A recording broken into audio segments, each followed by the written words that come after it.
Hello and welcome. Good morning, evening, afternoon, wherever you're watching from.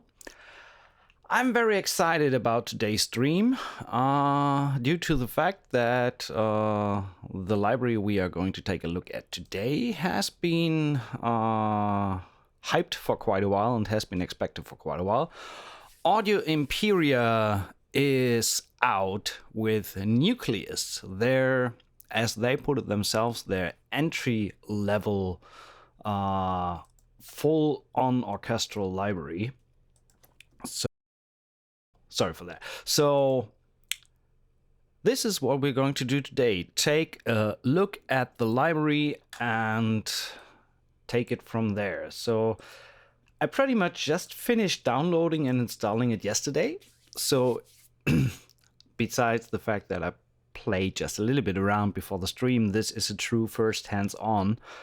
So let's explore the library and what it can do together today. My camera is stuck. That is bad. Let me try to fix that.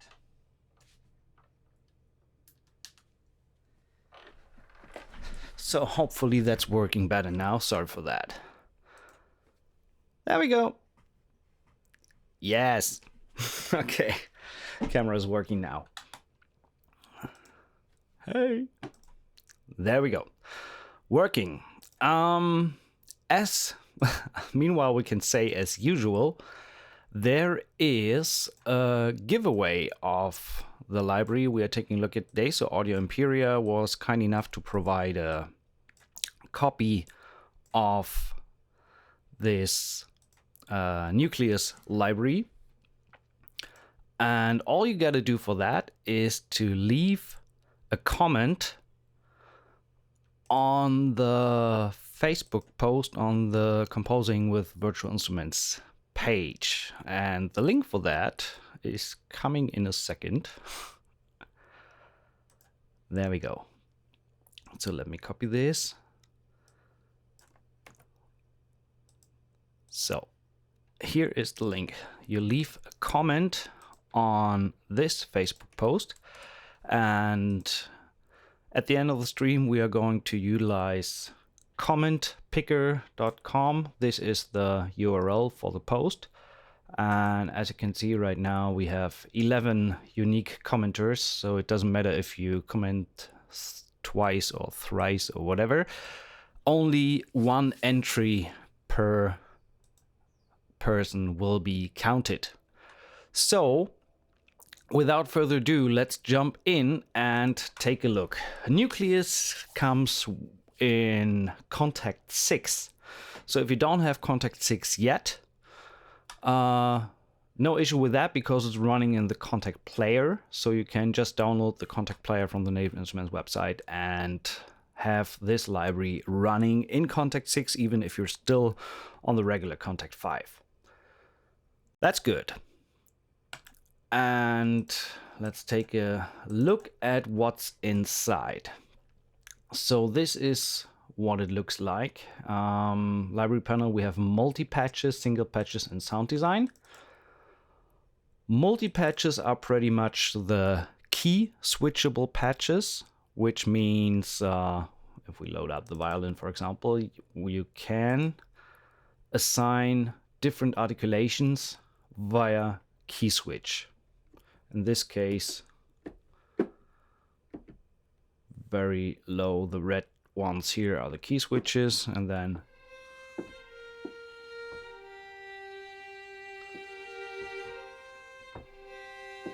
so right now we're on the sustain articulation, and when I hit the C button here, switch to legato,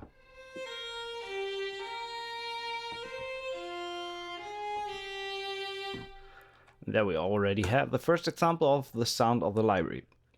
So, and the same goes for all the other patches. The multi-patches are key switchable, so you have different articulations within one patch.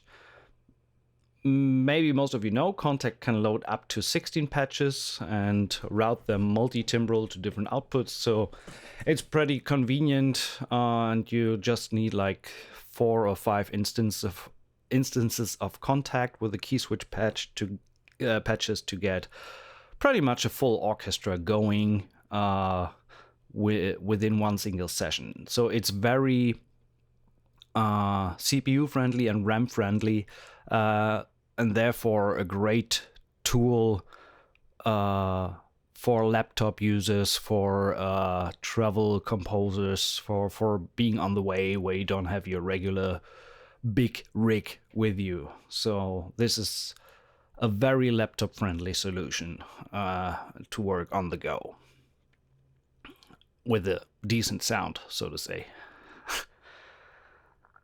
Hey guys, good to see you all. Glad that you could make it to the stream, and hope you enjoy the show.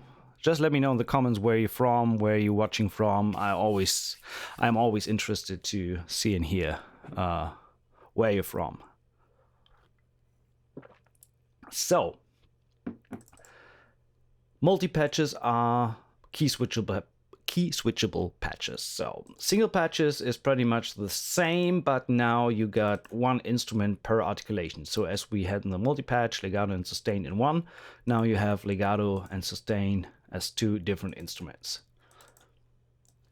For example, the solo cello.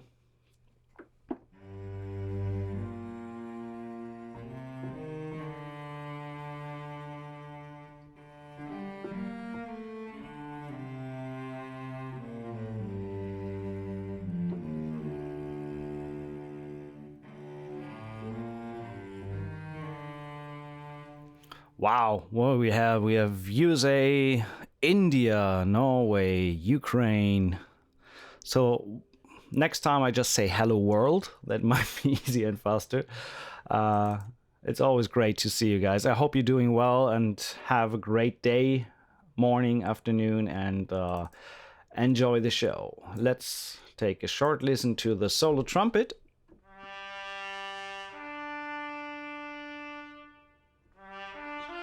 By the way, there's no treatment at all, no reverb, etc. So it's completely dry out of the box.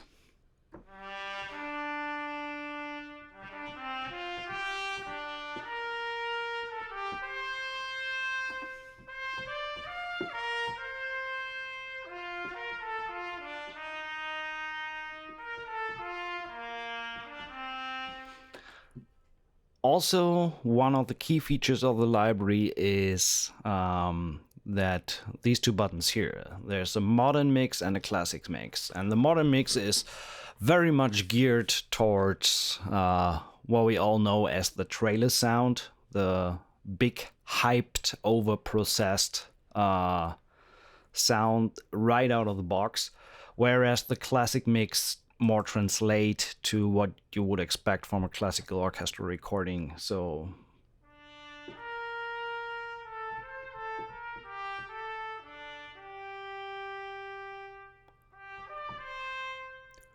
that was a comment. It has a little bit of reverb when you started. Well, there is an integrated reverb in the GUI,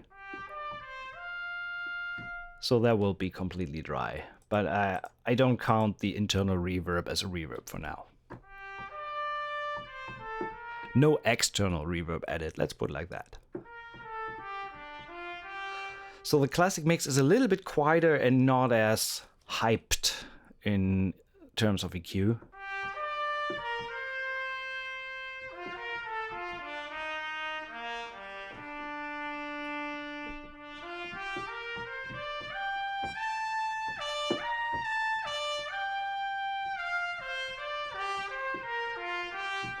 So, and the basic recording without any reverb added from Kontakt itself sounds like this.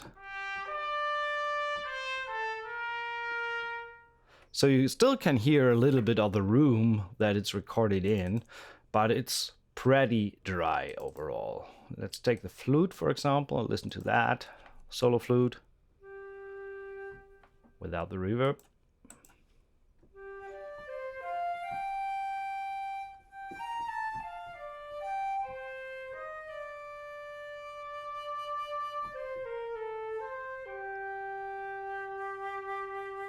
I like the fact how the vibrato comes in after the note.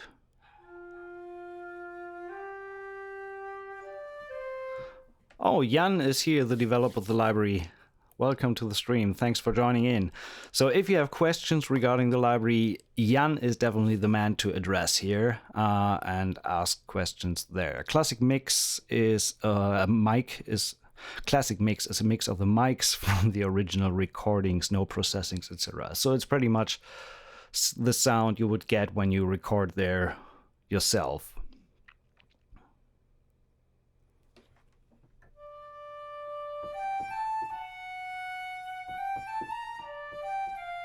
So that's pretty much the stage sound where it's recorded in. With a little bit of integrated reverb. And so in terms of sections, what do we have? So we have solo violin, solo cello, solo flute, oboe, trumpet, and French horn. Let's take a listen to the French horn for a moment. I always crave for a good French horn.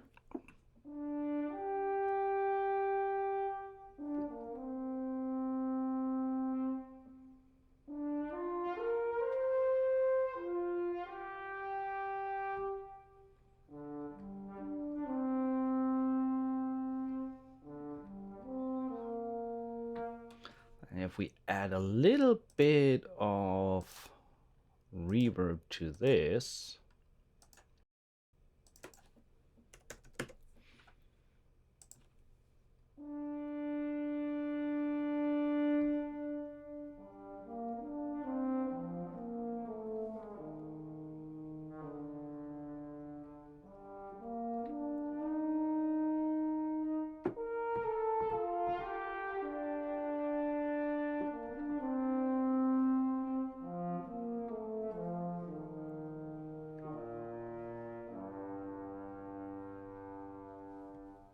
me like. So that's the modern mix, and the classic mix on the French horn sounds like this.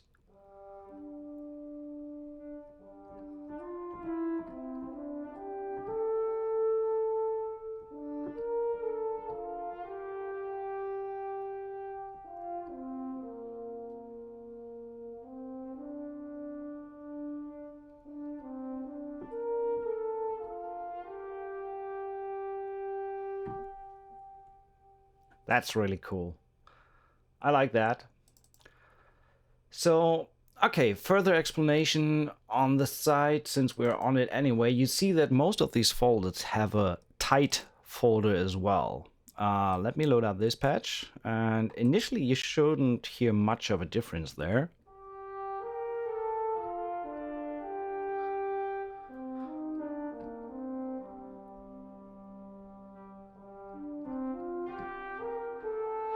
And what the tight, you can create the tight patch with a normal patch on your own as well, pretty easily in the advanced tab.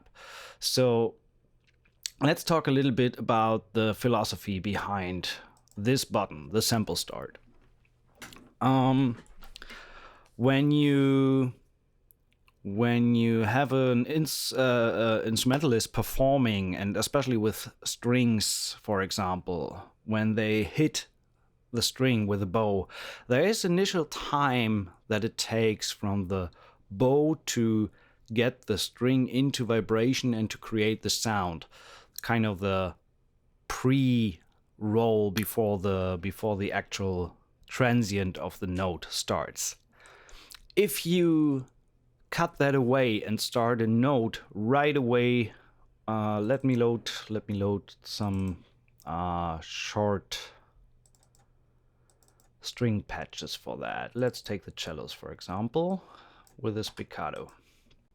So when you, for example, have no pre-roll in front of the note and play like this, the sound ends up being very artificial and synthy.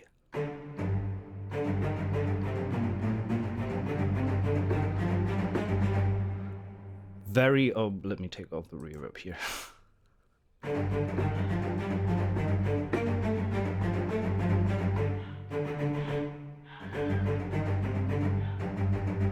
So it's, I mean, the playability obviously is great because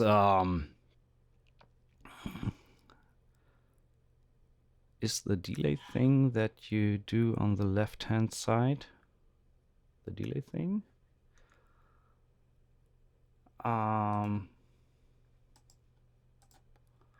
Please explain. So anyway, so when this is in early days how a bunch of libraries were recorded with this pre-attack kind of cut away. And then you had libraries like Cinematic Studio Strings, where you had different delay settings, different time delay settings for various legato types. So a slow legato takes way longer than a fast legato, things like that.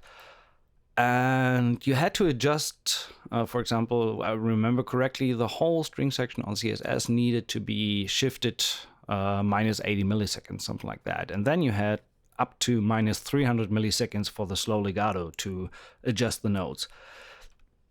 Audio Imperia did it a little bit differently and kind of streamlined the whole pre-delay setting. So you have one setting and everything is on time as it should be. So it makes the process of working with it way easier, which means when you cut away with the sample start, when you bring that all the way to 0, that pretty much translates to the tight patches. Tight means sample start is cut to the transient of the sample. Sometimes that's even preferable to have that kind of sound. It depends on what you're working on. The standard setting when you load the patches is like minus 125 milliseconds.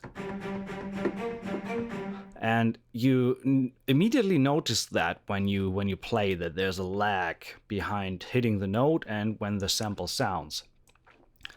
And in terms of workflow in your DAW, hopefully you have a W that supports this feature in any kind of way, is to adjust for this sample delay. So let me put just an 1/8 note line in here.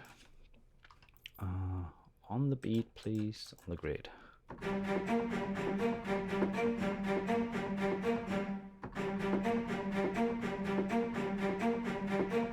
So, very simple line.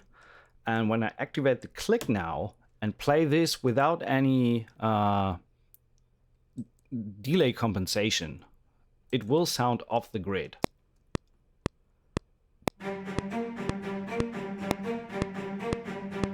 So obviously, so you could either turn the sample start all the way to 0, then you should have it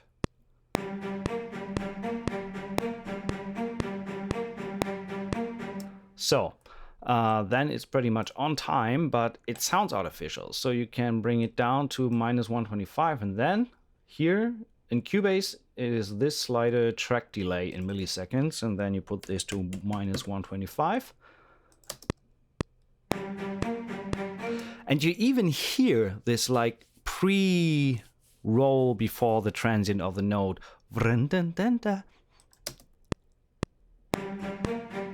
And this is what makes it sound more natural. And you can bring that to the extreme with a full value of minus 250 and obviously adjust the track delay there as well. Then you get the full pre. And when you don't adjust that, that sounds pretty odd. It's nearly a full 16th or 8th note to the right. So this is something that you definitely need to keep in mind when working with this library. But the cool thing is when you, for example, have a legato patch and play a line legato like this. So, let's put on. I try to play to the click as good as possible.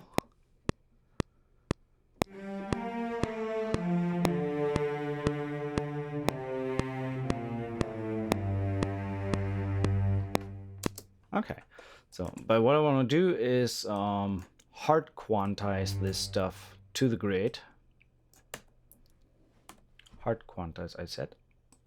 Thank you. So, and without any track delay, if we bring the tight setting all the way to 0, then we have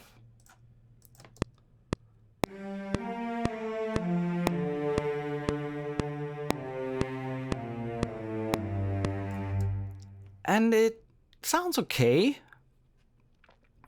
but let's bring this down to -125 and listen to the same thing again.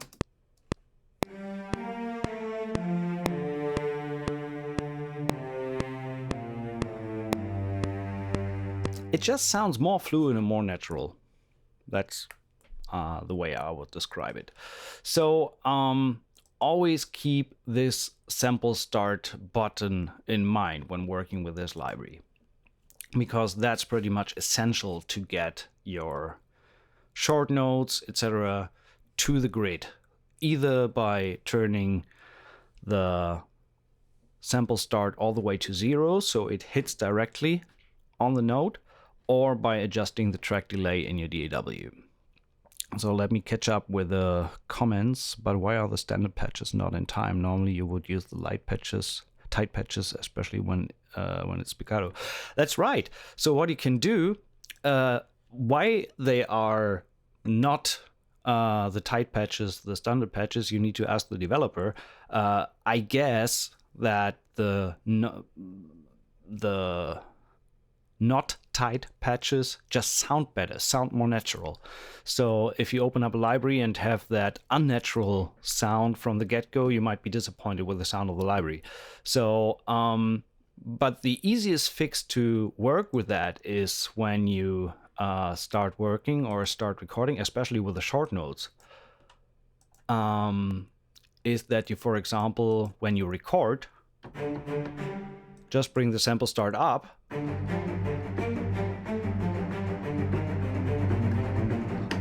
And when you play back, you bring it down to 125 and have the playback at -125 again. So that way you still have that natural feel when you play it in, and then get the natural attack time of the short notes in the playback. So that's the easiest way to work with that.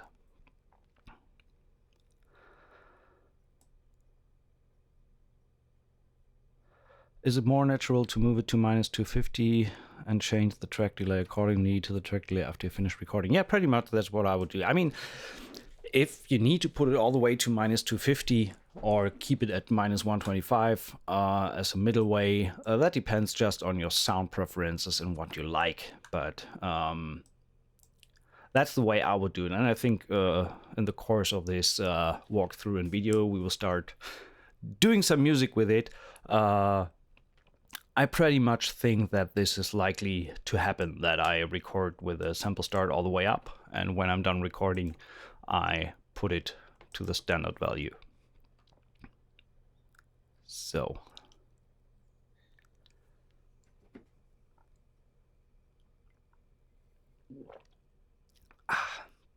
And by the way, my camera is not working again. Looks like? Oh, it is. It is. But what we can do is actually get rid of my face there. We have enough stuff to cover here. So right now we don't need myself in there. Yeah, another thing is the more you work with different libraries, yeah, you get used to track delay, because I don't know much libraries that don't have any track delay at all. So most of the libraries are somewhere between -40 and -60 milliseconds anyway to get them to the grid. So it's something you just adjust to over time. Back to topic. We were at the sections. So let's have a quick overview before we jump into more of the patches. No, let's finish the GUI first. So the basic start page looks like this. There's not much in terms of control, so it's very straightforward and easy. Classic mix, modern mix, we were talking about that. You can switch on and off the integrated reverb. It sounds pretty good already, so I wouldn't even touch it. I trust the developers there to have a good sense of a good ear, what works for the samples. But if you prefer to have the more dry version, just switch it off and use your own reverb. And then you have mod wheel and expression, which control. Let me load up a sustain patch here, in case you do know what this is doing. And actually some patches have even a vibrato control, which is right click lets you see the MIDI CC. It's linked to CC21, which is pretty standard for vibrato. So on the sustain patch for the strings, mod wheel dynamics controls the different dynamic layers of the samples.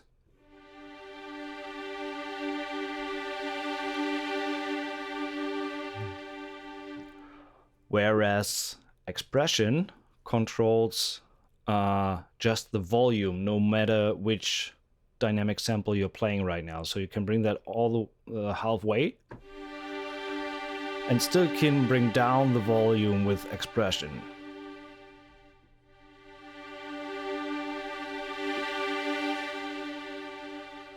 And obviously, if you have the mod wheel all the way up, meaning you play the loudest samples and bring the volume down, you end up with quiet, loud samples instead of bringing the mod wheel down, where you actually do play quiet samples. That's the main difference there for those of you guys who do not know about it. And last but not least, on some of the patches you have vibrato control, which means, and this is linked to CC21.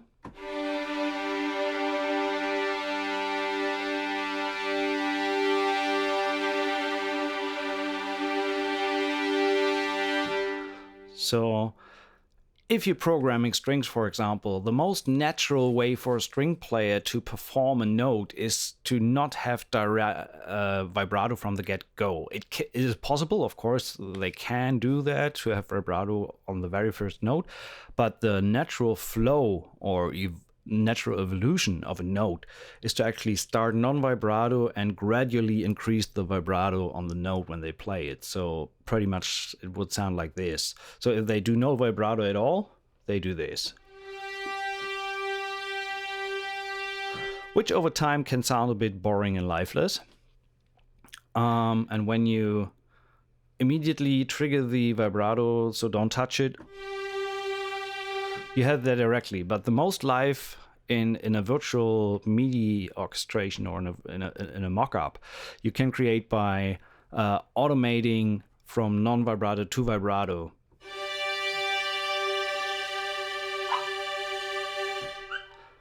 So that's the easiest way to go there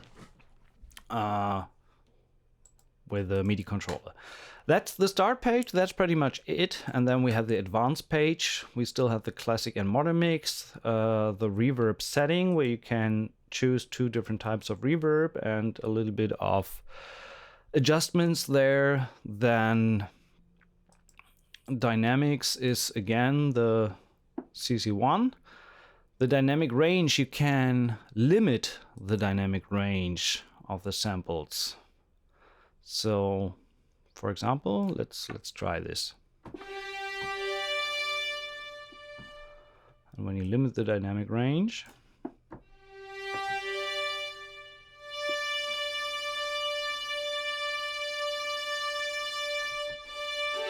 I think that makes more sense on short notes and stuff like that. So if you want to hit hard and don't play the upper register of the short notes, for example.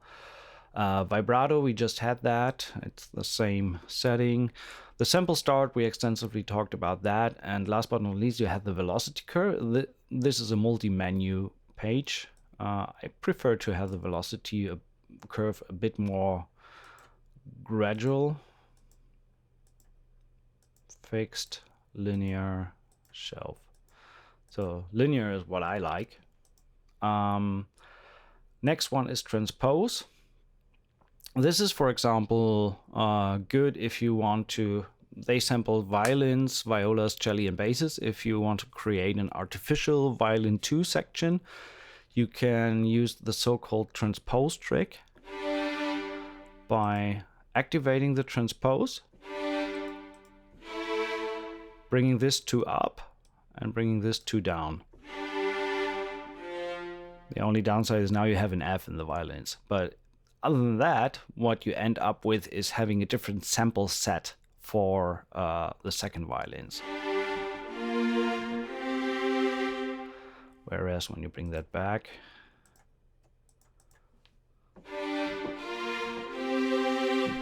so that's a different sound there. It sounds a little bit darker. So artificial second violins instantly. Next one after transpose is the range. If you are not happy with an instrument and the range that it is sampled, you can artificially extend it.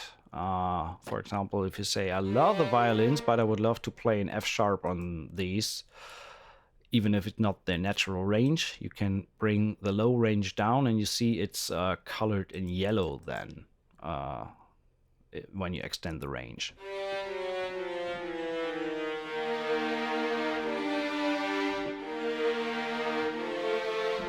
So if you need more range on any of the instruments, you can extend that with a range setting. And last but not least, we have polyphonic legato, which obviously just makes sense if you load up a legato patch, I would say. Are you with me? So, polyphonic legato, activate.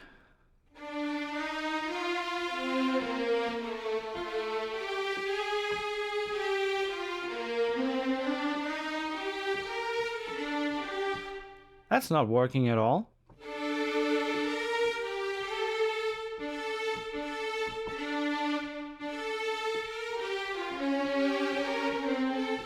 Jan, I'm sorry. I don't know what I did. That is not working as it should.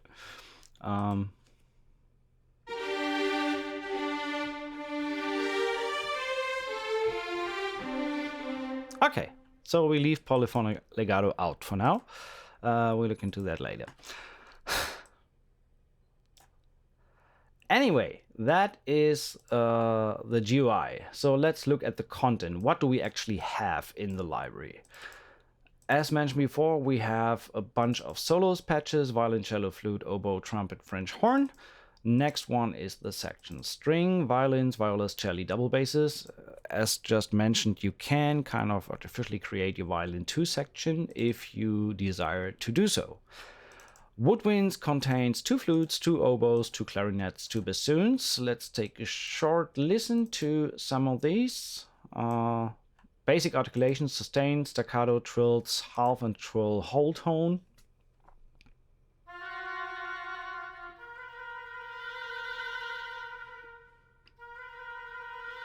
Vram, bam, bam, bam, bam, bam.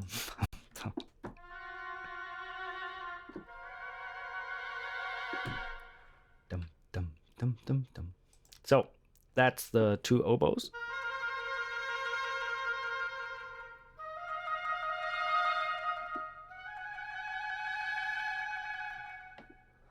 So sustained. Let's try the classic mix.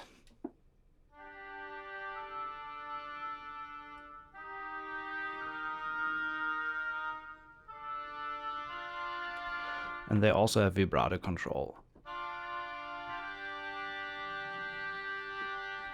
Greetings back to Hungary. Welcome to the stream. Which brings me to the fact that we may copy or showcase the link again that we have for partaking in the giveaway of this very specific library we're taking a look at today. So you can win Audio Imperia's Nucleus, thanks to Jan and the team from Audio Imperia for the kind gift there. And we will do a random drawing at the end of the stream with the help of this website. You can see the link here, and right now we are at 38 individual comments on this one. So if you leave a comment on that Facebook link, you can win this library.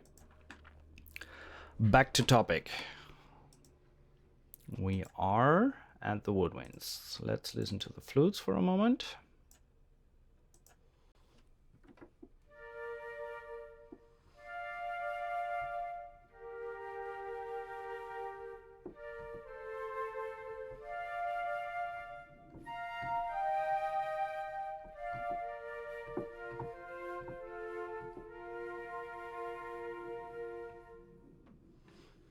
So, staccatissimo.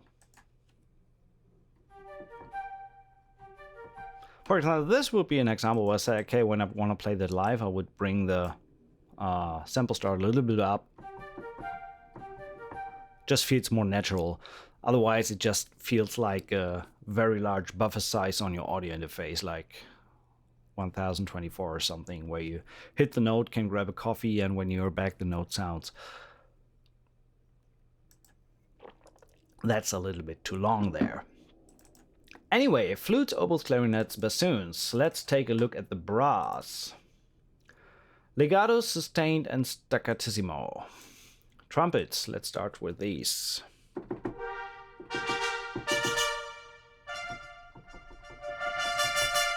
And they even react to mod wheel as well.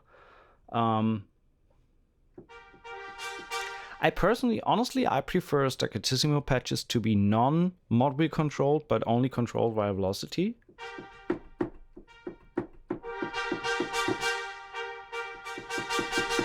Which they still are. It's just you need to have the mod wheel all the way up to.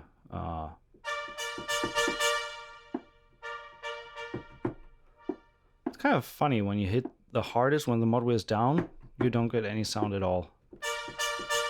I'm pretty sure that's not intentional. Maybe they shouldn't even react to dynamics.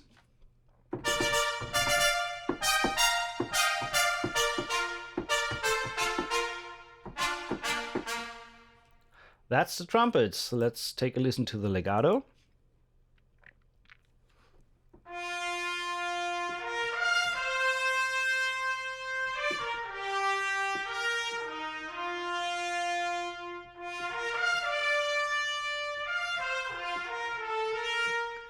That's an instant. What do they call it?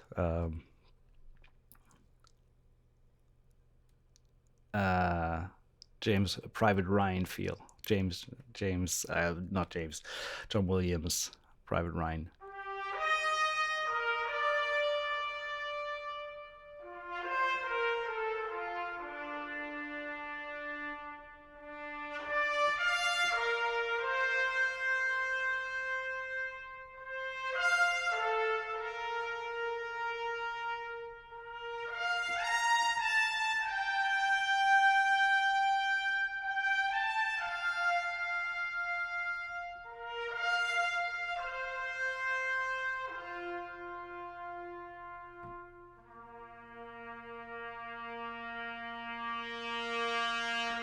Wow, this is really good. I mean, it's marketed as an entry-level library, but this is some serious competition to even pro-level libraries that are out there. It's just freaking good. The sound is amazing. Can't wait to write something with it. Favorite patch of most trailer composers, 6 horns. What do they do? I mean, I think they are derived from Jaeger.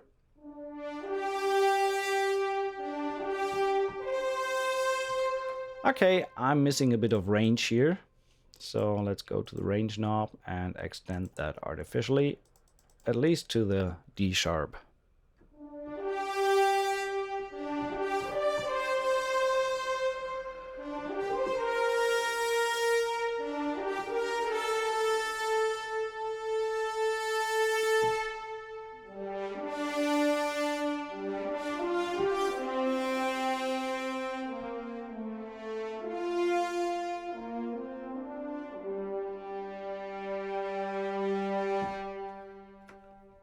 I love that. Let's turn the reverb off again.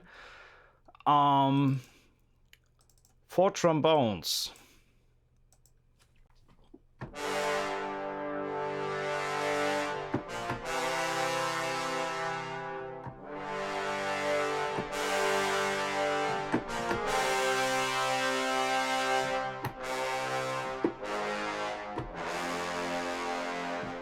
They have some beef. Really nice. Next one in line, 2 tubas. As I say, I think these samples are derived from Jaeger.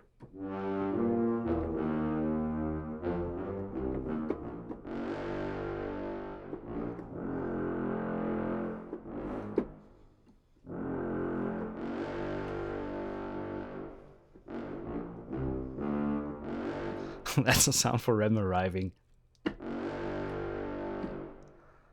You mean the fart sound?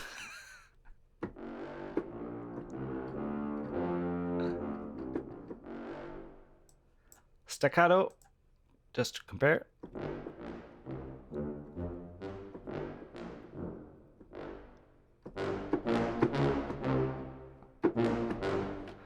That's nice. And last but not least, we have low brass. Instant Braminator, I would say.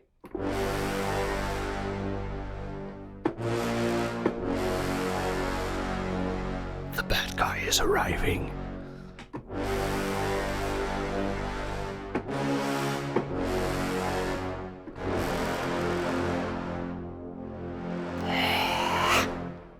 Nice.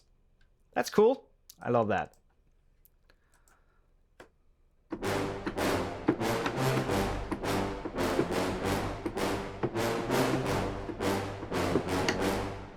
That's a nice low brass patch. I love that. Going on in the list, we have a bunch of choir in here. So let's take a listen to the sopranos.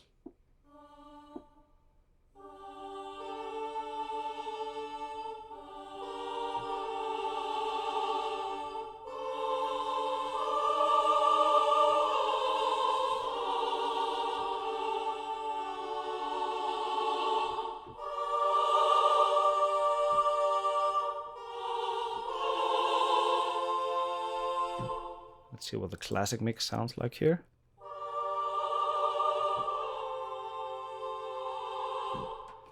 A bit of reverb.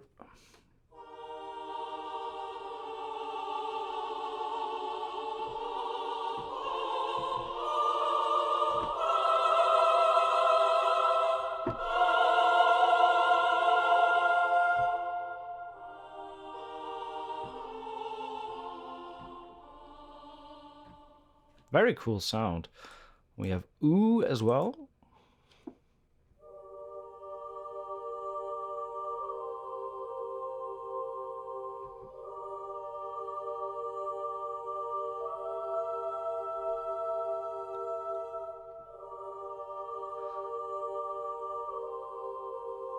That's an immediate trailer intro sound right there.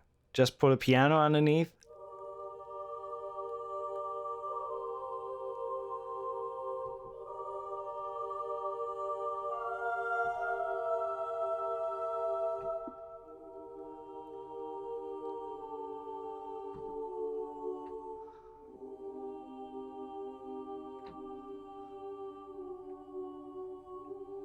Wow, that's a great sound. And they sampled staccato phrases with the choir, and pretty much in the same vein as Performance Samples has done with their Oceania choir. So you have like 9 syllables that kind of cycle through. You can see that down here in the green area. And with the key switches themselves, you can define the start point. Or so, and with that system, you can pretty fast create like staccato lines.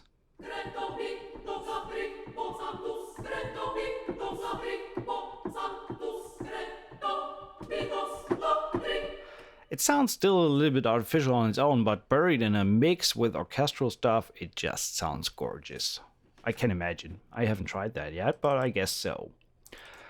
Tenors, and hopefully, let's add these and put these on channel 1 as well. Hopefully these work together.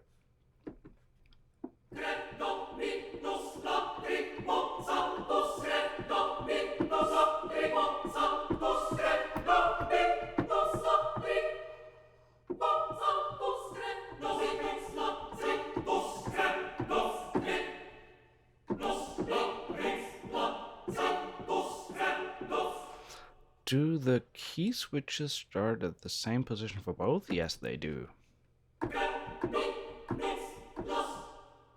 But why do they sound different?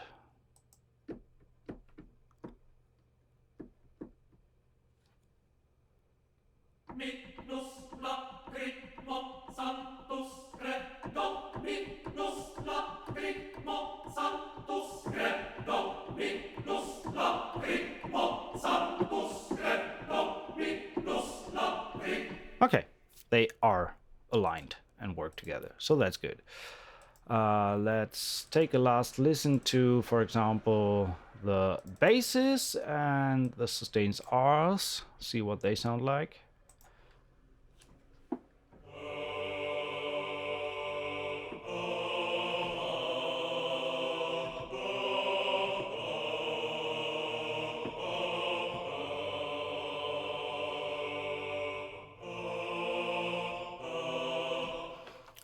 Okay, Jan just gave an explanation for the polyphonic legato. Let's look at that. So the polyphonic legato in Nucleus works a little bit different. It works by linking each melody to a different velocity range. Hence, the velocity splits in the option panel.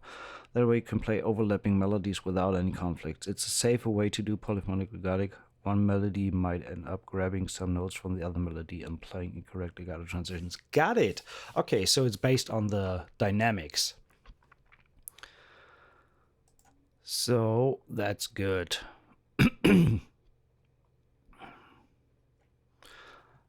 Thanks for clearing that up, Jan. I may try to look into that in a little bit again. I want to finish the walkthrough of the patches for now. So choir has a bunch of stuff in there, and we will utilize a lot more in the next hour or so when we try to work with the library. Let's look at some of the stuff. Tonal percussion includes timpani.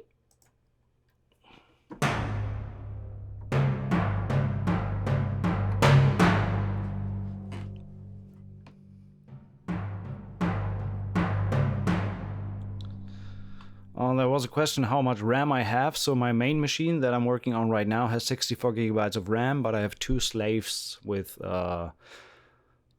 two corresponding machines on the side. I think you don't say slaves anymore. Well, two slave machines that are 64 gigabytes each as well. Talking about slaves and playing that sound. Okay, let's go on.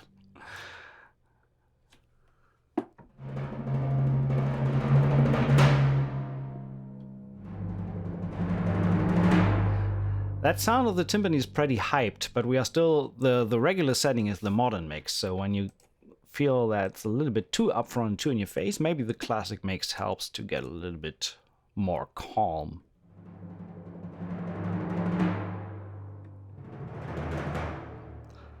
But indeed, that timpani sounds gorgeous.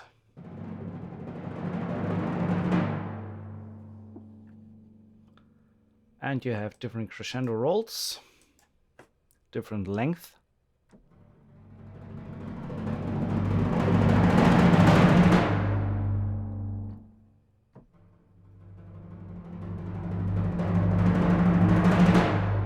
I really like that sound. That's great.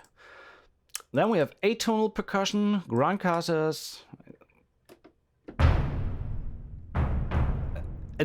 Another time where you really realize the sample start. It's like hitting a key, getting a coffee, and then you have the sound.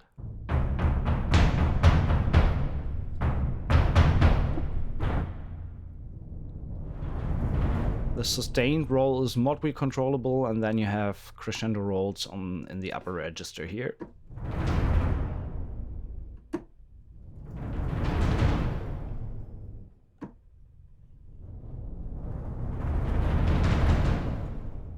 That is really nice.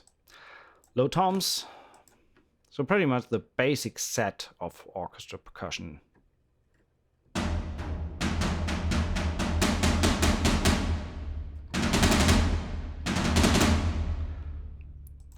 Again, on this one, I am more a fan of the linear curve. More like this. And sample start to whatever, -26.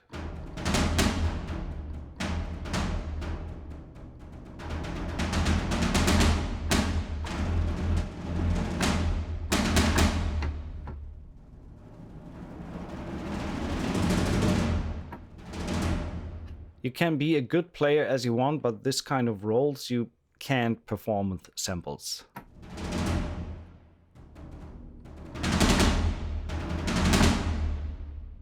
It just sounds better. Live performed and recorded. So there's that. High toms, I mean, they don't need much explanation, I guess. It's the same thing, just higher. We have low snares.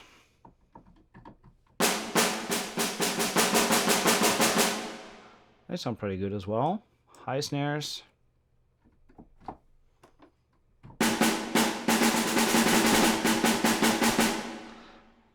The mapping is a bit weird, but I can understand where it's coming from. Pretty much when you load them all, I think then you have them spread out across the keyboard. Piatti.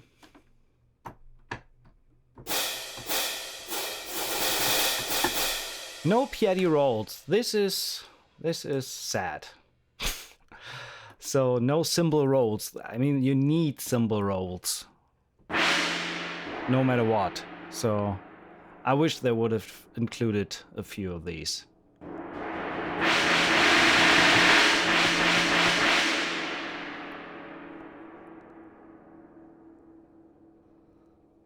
So what was that coming?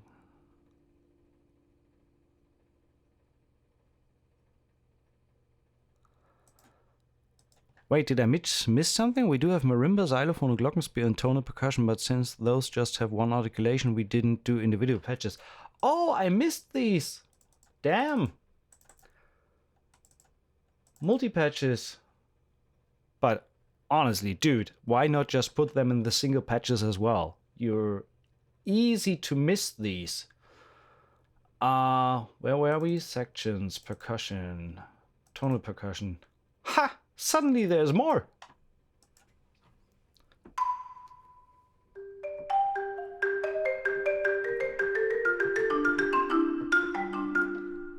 And great sounding as well.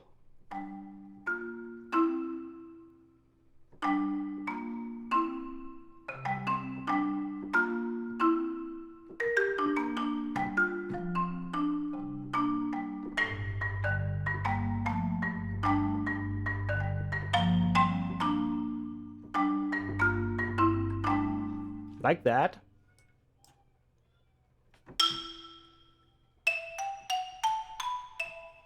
Very hyped.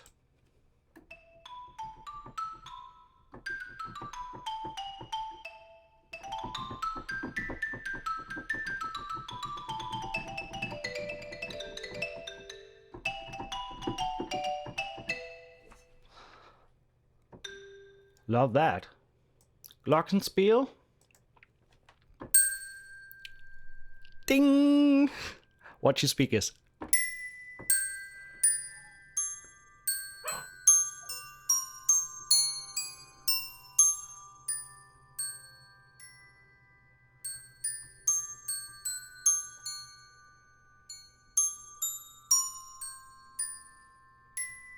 That's nice.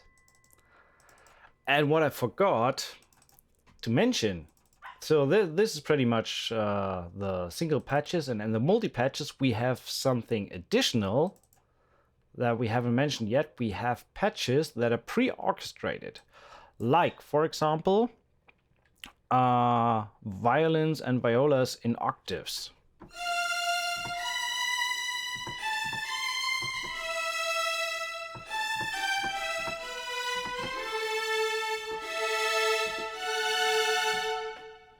Spiccato.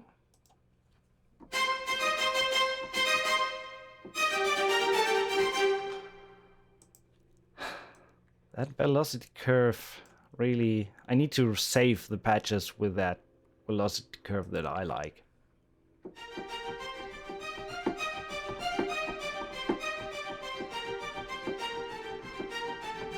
Were these recorded together or were the samples blended? I think that these are blended samples. Jan, correct me if I'm wrong there. If they are recorded that way, even better. But I think they are blended samples from the recordings.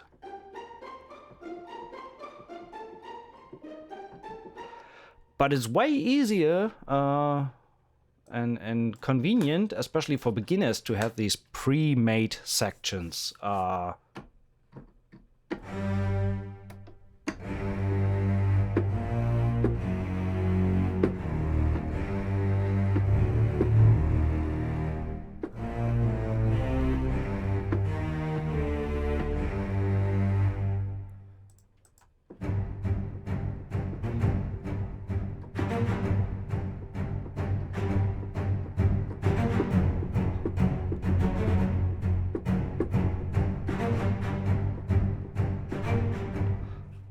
That sample, that sample start, really?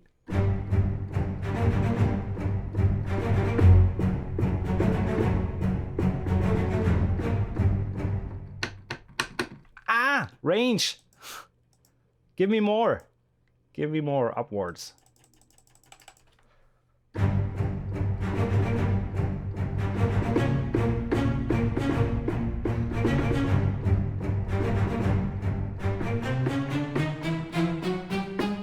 Okay, it starts to sound artificial up there, but at least the D and D sharp and E sounds pretty good.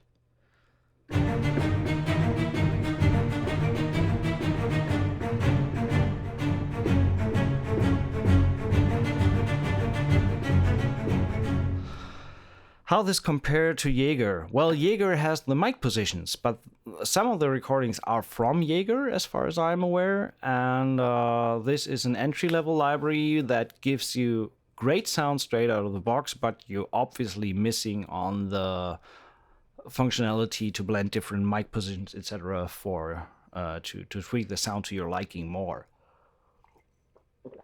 So that, I would say, is the main difference between this and Jaeger. And obviously this is more extensive in terms of that there are woodwinds in there, there's choir in there is additional percussion in there. So it's two very different libraries, of course. Woodwind blends.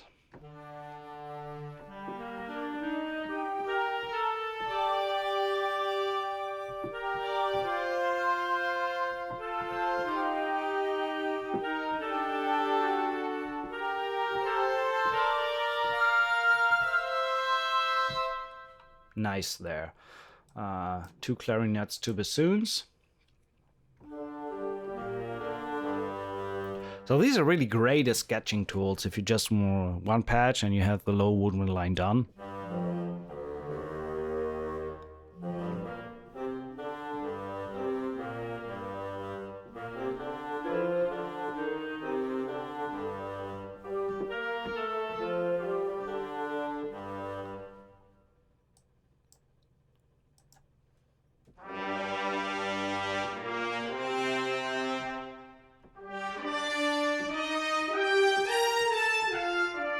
Wow, they have a legato mixed brass patch. That's cool.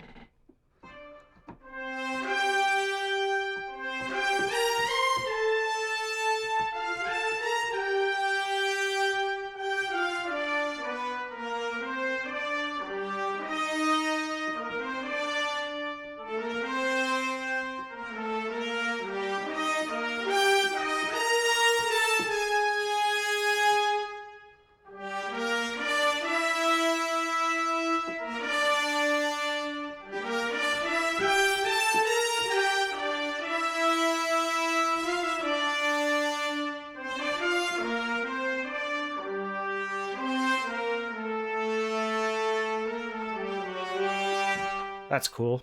I love that sound.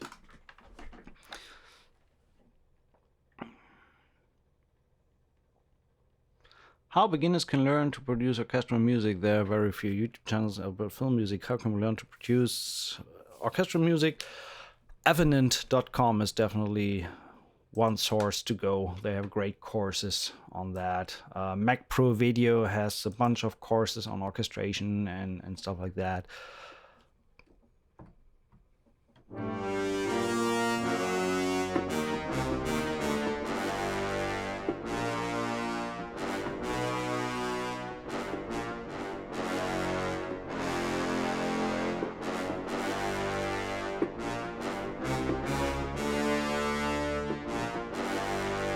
Not as beefy as the low, not as beefy as the low brass, but very good pre-made sections. And then, which I also forgot to mention, you have full section patches with a full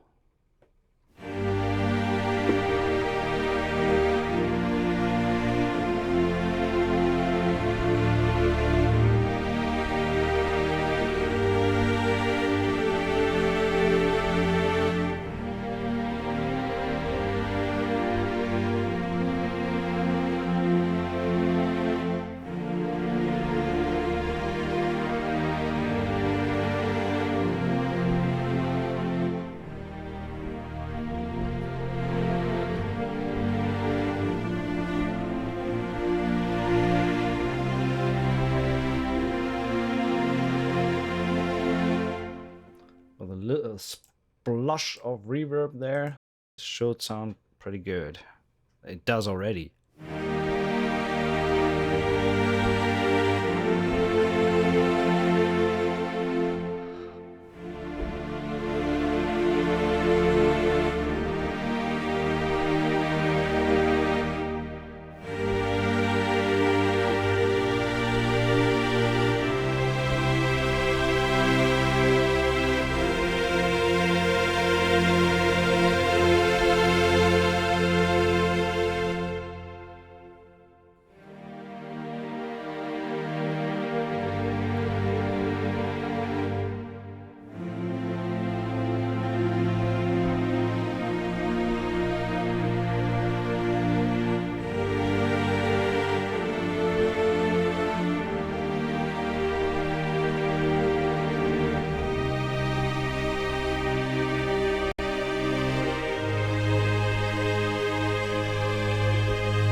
Honestly, I could play this for hours.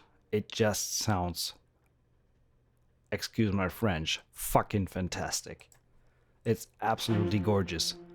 Jan, great work, really.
I didn't enter violin territory much.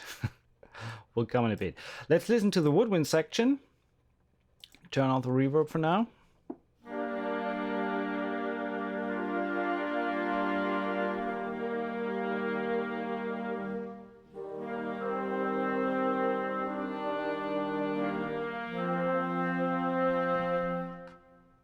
Classic mix.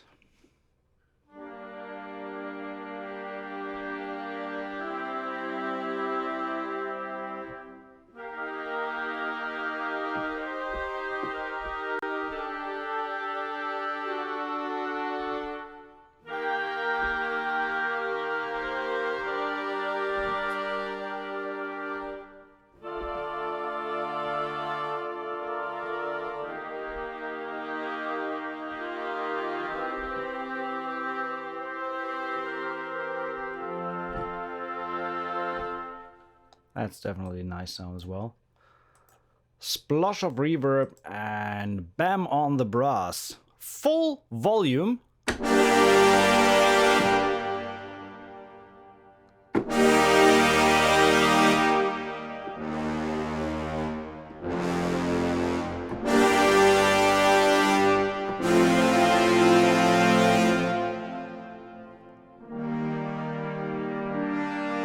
Okay, they don't go that soft. So it's not the softest range. They're like medium 40, mezzo 40.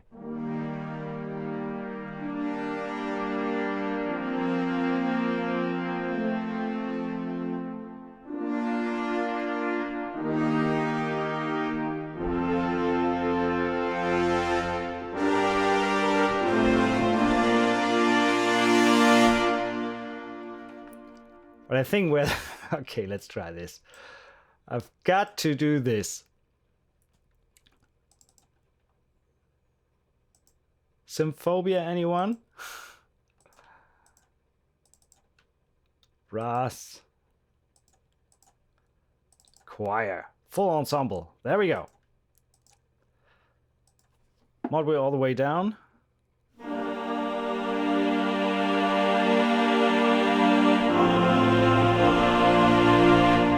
Choir can be a bit softer.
And last but not least, what we haven't touched yet is the sound design section. So there's also a sound design section to get you started in the trailer music world and come up with some hybrid orchestral compositions within an all-in-one patch.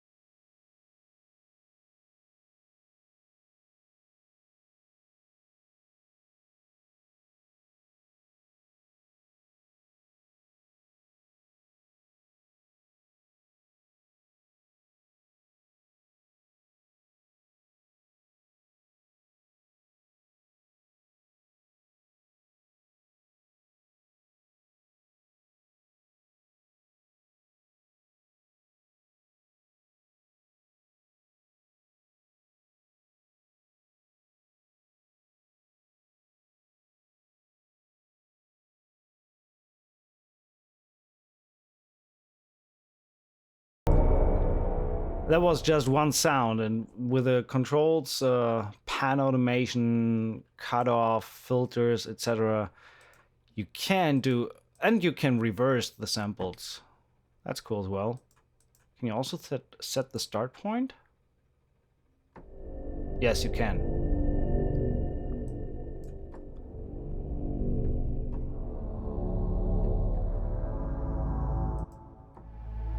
How many drones are there? 10 different drones.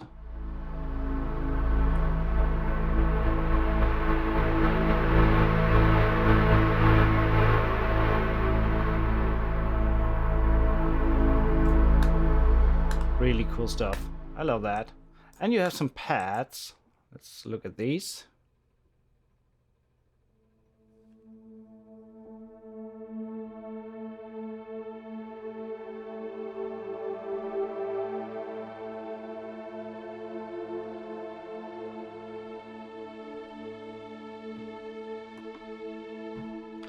Very long attack time. I will bring that down a little bit. And try a different pad here. Stable construct.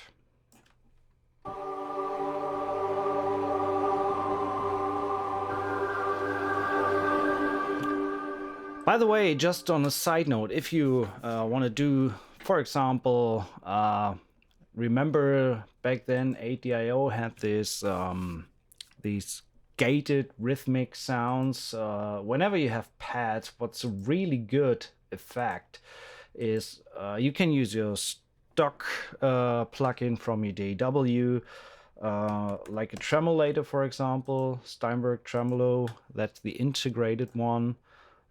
Put it onto sync to say 16th, for example.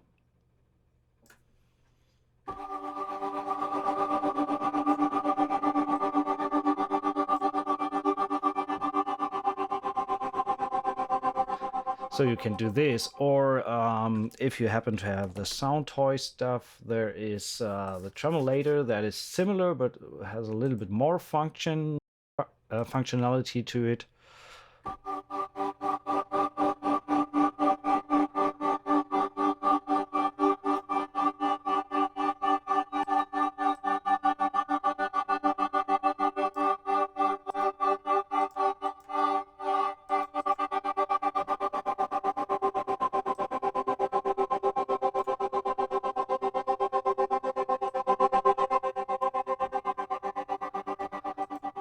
And that's all from just one pad sound.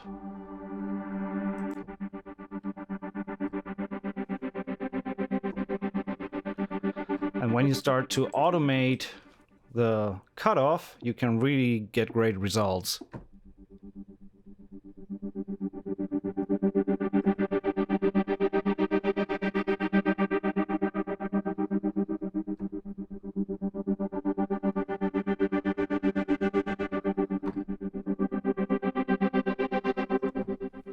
RAM, of course, that's the plan. I really want to limit myself to using only Nucleus in the creation of a track.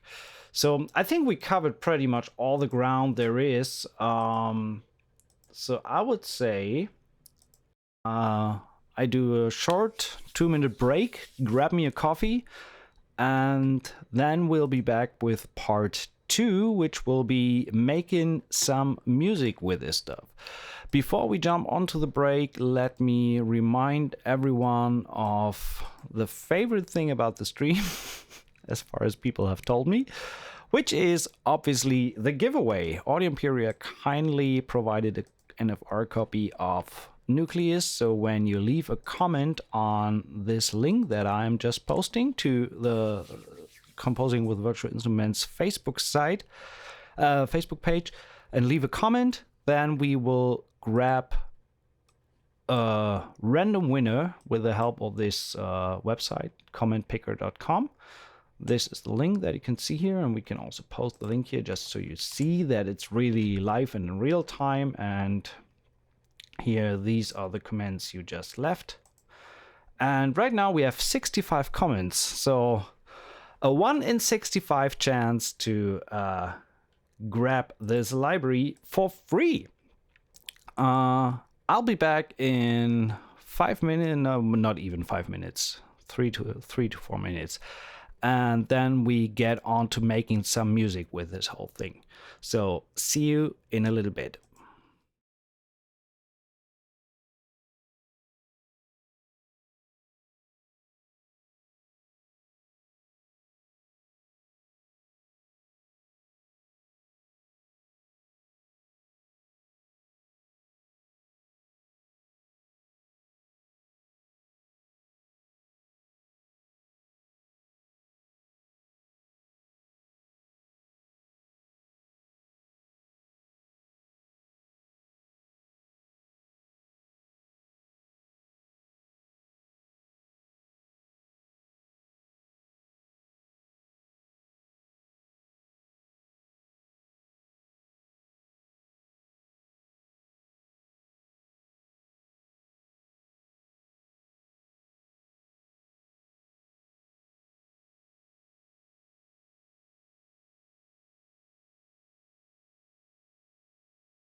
Boom!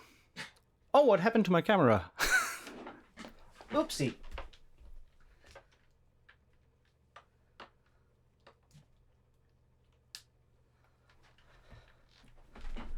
Try again. What? And let's go on without a camera. Thanks for waiting. I got my fresh coffee. And that means... Let me try again. If we can fix that camera.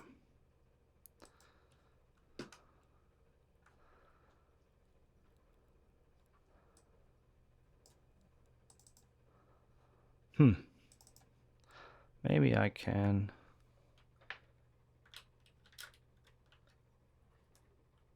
reconnect it.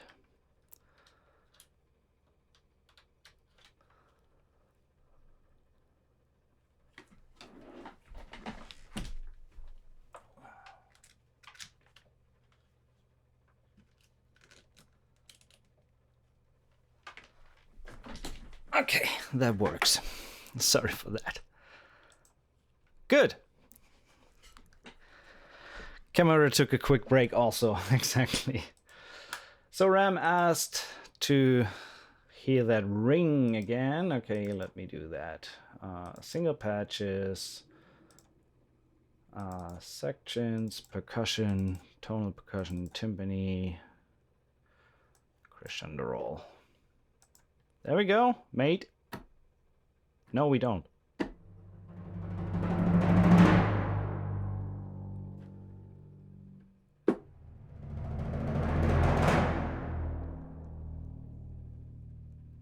That's a great sound. I love that.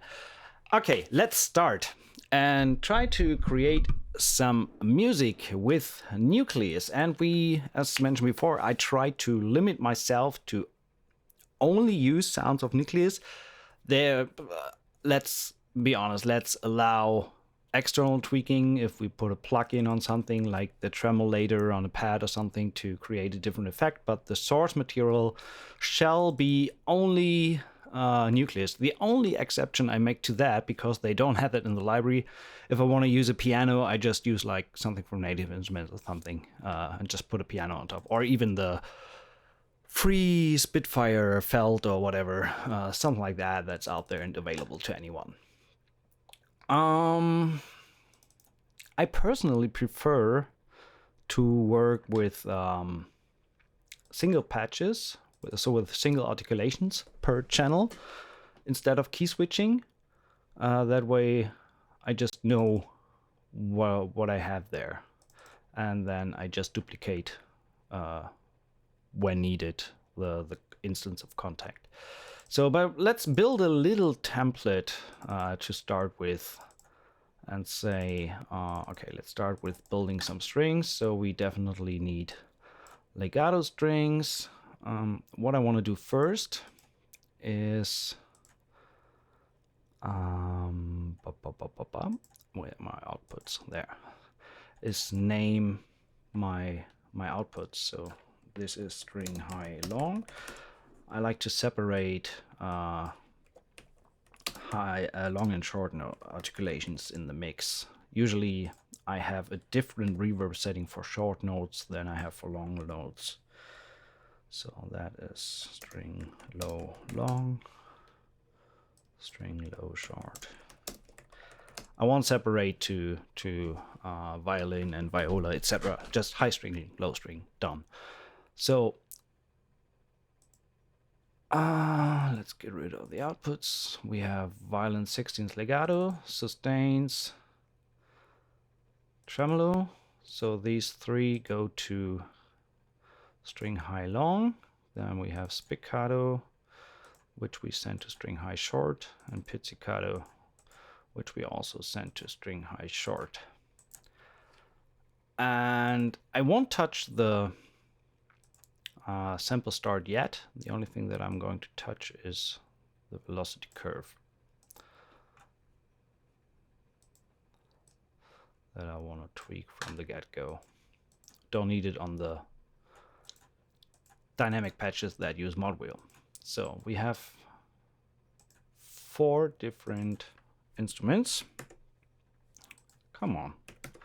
4 channels that will get faster the more we keep working on this. So this is violin legato. Then that was the Facebook link. Then we have violin sustain. Then we have violin tremolo, violin spiccato, and violin pizzicato.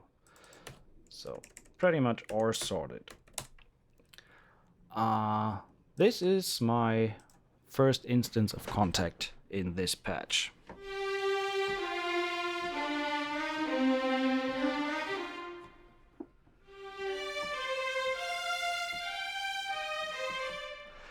I need to activate the second output, obviously, because I'm sending the second violins there. And I'm going to name this. This is violin long, and this is violin short.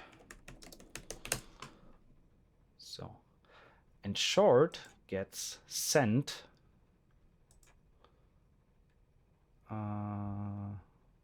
Where is my direct routing? It's gone. There. So, and we send this to string high short. So that way I know that my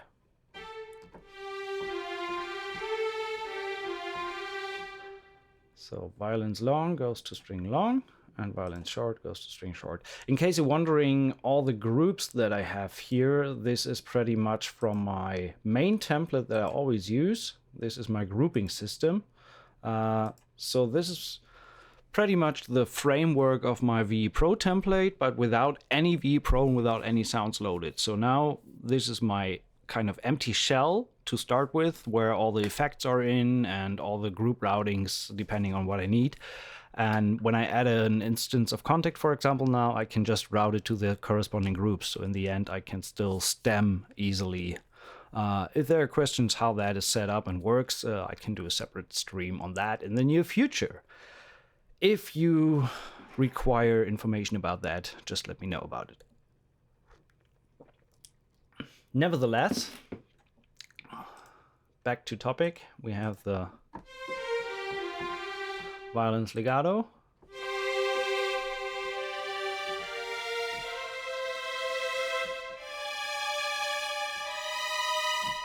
Violin sustain, tremolos, spiccatos,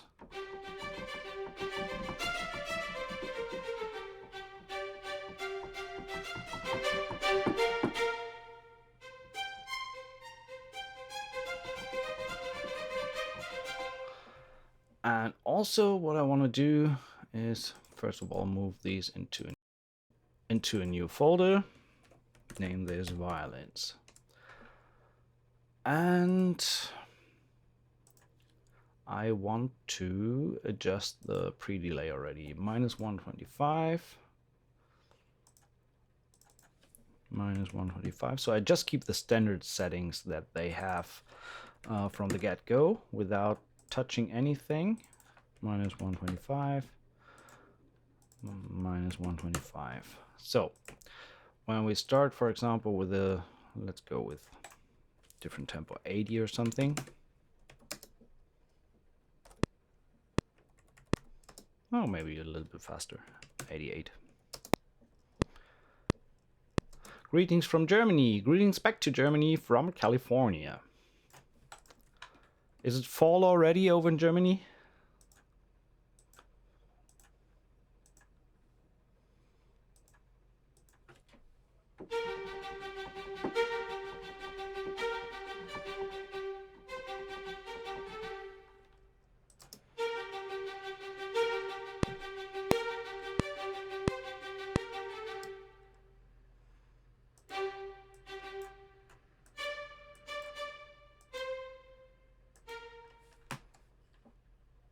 Still quite nice late summertime.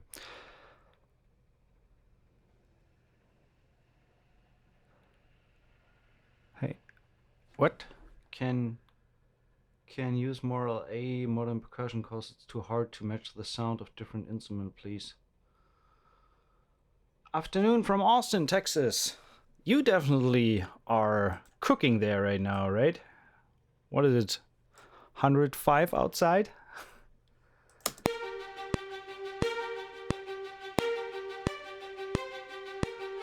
So, and now comes the fun part where things get faster. So first things first on the violin long,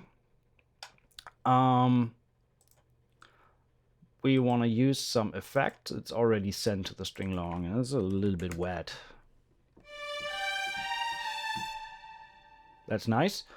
And on the spiccato, and since I have the spiccato now on the violin shorts, I can do a different amount of reverb and a different reverb on the shorts. So let's say minus 15, for example.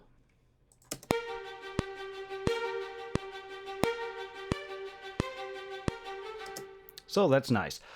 And what I love about Cubase, and this is really where this DAW shines, what I'm going to do, I'm just duplicating the whole folder. So, and rename this to Viola. Then I take these, all these tracks that I just created on the violin, say Project Logical Editor, and I have a preset done a while ago that is called Rename Search String. If you need that later, you can just pause the screen at that moment and utilize that yourself. So now I just take everything that is named VLN and rename it to VLA. Apply. Done. All tracks renamed. Bam. That's a fast and easy way to go about it. And then I can just switch out the patches. So go to violas. There is no legato, so I just use sustains twice. So we have this, we have tremolo, we have spiccatos, and we have pizzicato. Done. Then we just duplicate the whole thing again. And obviously I can delete the shorts here. And just so you know, so viola.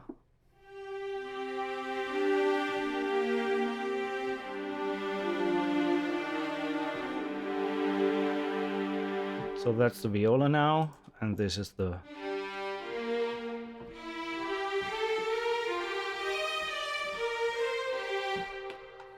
and for example on the viola spiccato, I could say I want to have the same 16th line as the violins, but an octave lower and a little bit softer.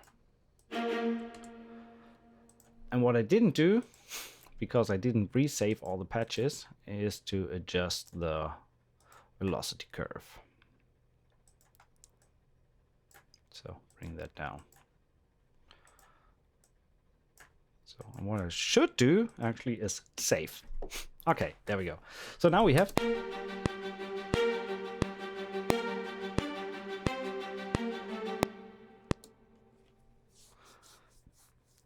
this is already with some reverb from my template activated and applied. So it's not out of the box anymore. We did an out of the box sound earlier when we were looking at the patch walkthrough. So anyway, so this is Chelly. Now take all these, Project Logical Editor, everything that is named VLA, rename to CL, apply. So instantly we have cellos. And major difference here is that these get now sent to low long and the shorts get sent to low short. And now let's load the patches. I try to be as fast as possible with this. I just want to create like a mini template that we can work off to create a track. I just like to have the sounds ready to go and not load while I'm writing. So bear with me once we have the sound in there. we will start working with it. So cellos.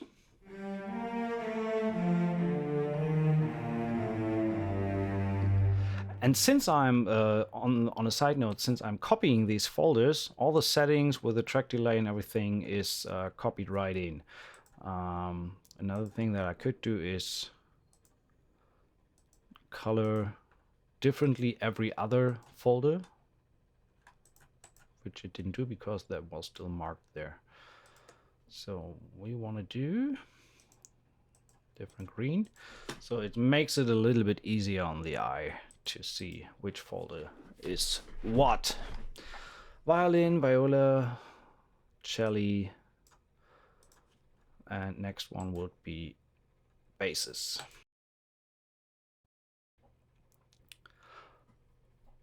What this also allows me to do, by the way, we saw that each contact instance has two outputs.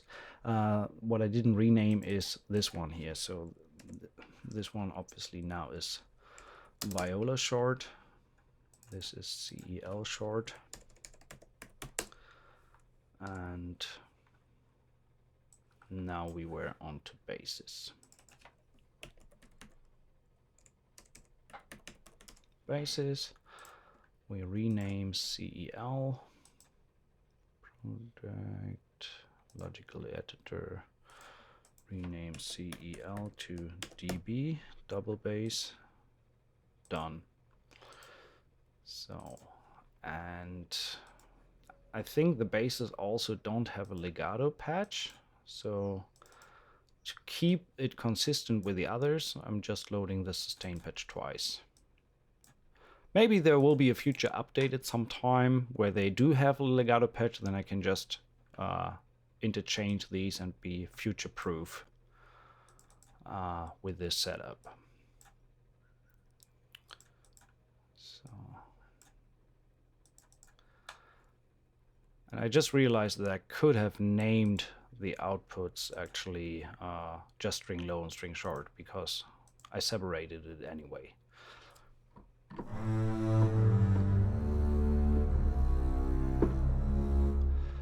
And just on a side note, now you can see here that the double basses are coming out of the double basses and in the end up in the string stem.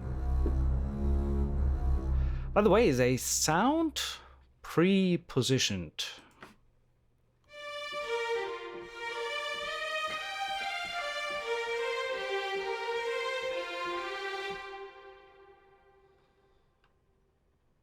Wink, wink, nudge, nudge. Jan? What? Oh, hello, everyone. I loaded spiccato double bass twice? How dare I? Let me look at that.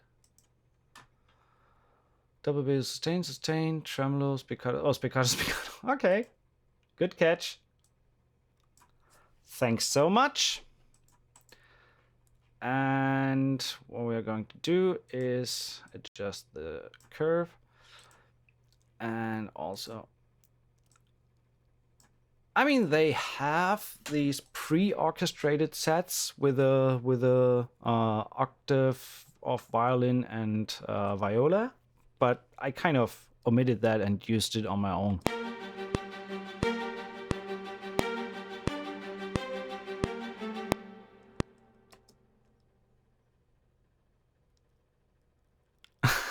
Oh, the update I mentioned. Okay, got it.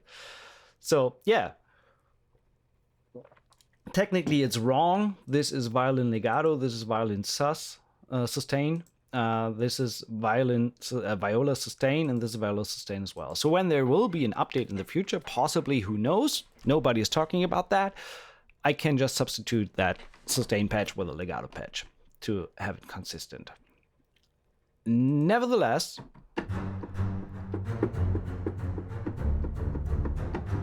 I don't need the pre-orchestrated patches here, but what I want to add is the ensemble. because that helps to lay down ideas quickly without going into the individual sections, and then I can flesh that out later, or maybe just utilize both, so the ensemble and the individual patches. So double bass shall be substituted by ensemble. Done. So now it's ensemble, and we get the bases a different color to make it a little bit easier on the eye. Done. Now ensembles. Instruments, sections, full ensemble strings. So we have sustained. And pretty much, I mean, I'm doing that to keep the consistency there. I just have 2 sustains patches now, which I technically don't need because there will never be a legato ensemble, which would be hilarious. But nevertheless, let's keep it there so we have it consistent. Done. That's the ensemble, and here I want to adjust the routing to string ensemble long and the shorts to string ensemble short. Done. And last but not least, before we forget it, adjust the velocity curve here. And then let's start writing.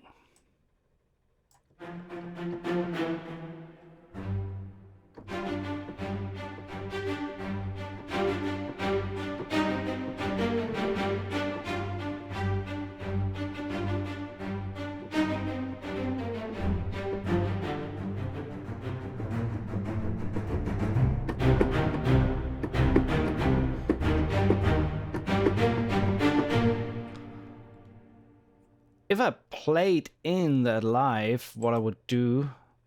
Oh, I just realized this is already pre-mapped to CC18, which is nice. So I would not necessarily jump back into the GUI to get this back. But what I want to do is learn a different CC there.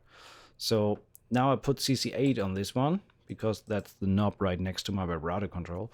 And I can keep it at 125 for the sake of playback. But when I record live, for example, I can just move the fader all the way to the right, and then it...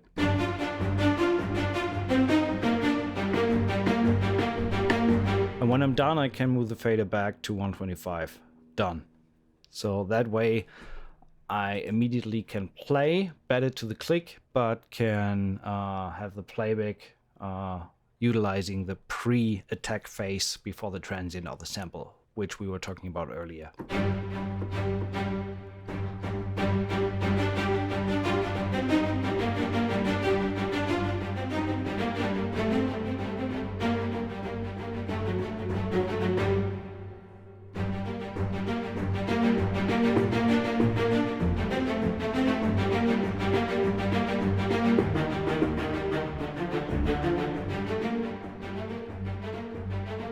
Just trying some ideas here to see where we are going with this. That was just to try it out. I don't like the tempo, a little bit faster. And I want to add, so I'm going to, let me duplicate the violins. But name this differently, because this is going to be solo strings. I want to utilize the solo cello that they sampled as kind of a starting point to come up with an idea. I'm thinking of like an intro sound with the choir. We played that in the patch walkthrough. A little bit of a choir, and let's clear this. So I want to single patches, soloists. Let's load the solo cello first. I'm fine with the legato. And we're sending this through stereo 1. This is throwing low, long.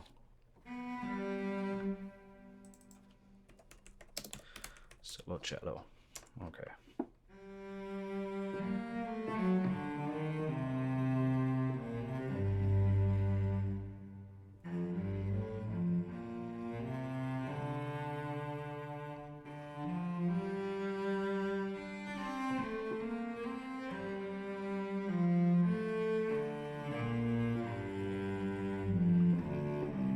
Okay, let's see what we can do. As a reminder in between, we still have the giveaway going on. We will give away a copy of Nucleus after this stream. All you have to do for that is to leave a comment on this Facebook post, and in a little bit we are going to randomly draw one of the comments underneath this post. Right now we are at 83 different comments, so you have a 1 to 83 chance of winning this very library we're taking a look at right now. So let's start with something. I want to come up with a basic cello melody, maybe just some chords first.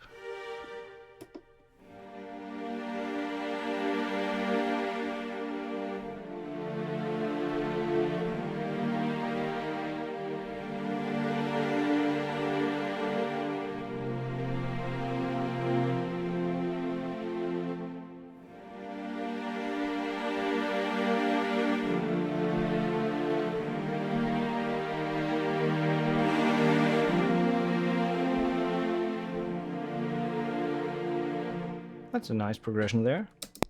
Too fast, too fast.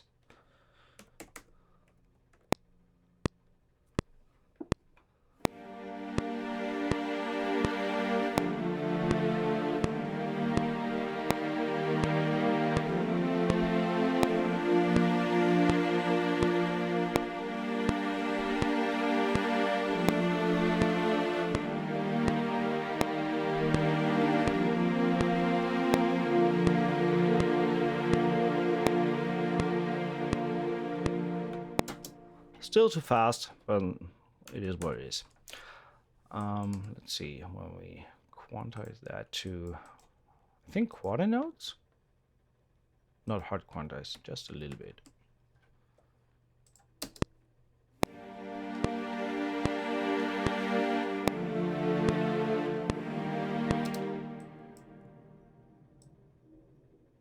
Overlap that a little bit.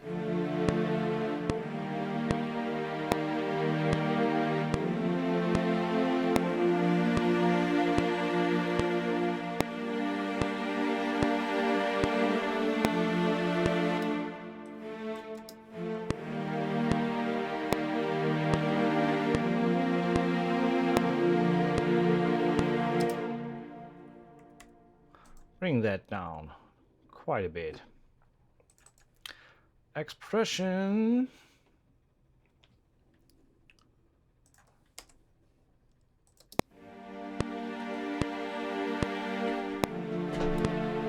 Actually, I want to record some expression to give it a little bit more life.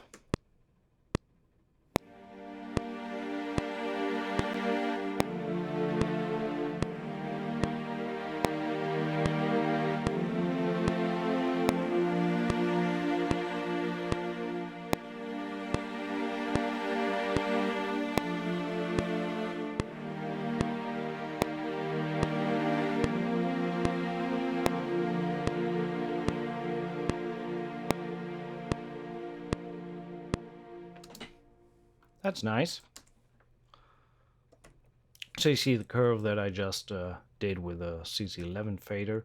There was just one transition down here that was a little bit odd.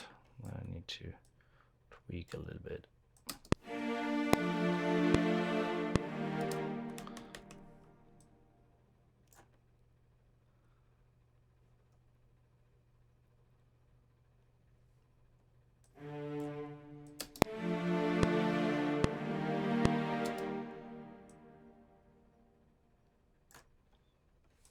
So, okay, that sounds better.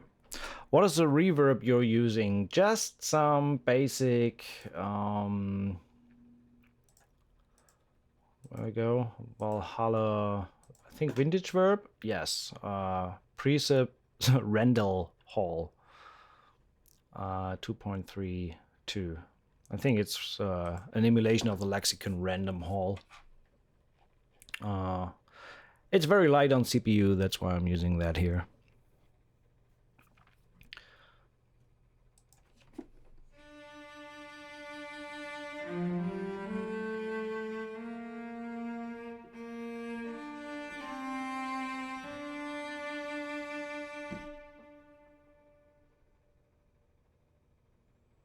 Can you try, just reading that, can you try a run with these wings? Let's see if we need a run in the course of this track creation. So this one can be a little bit more.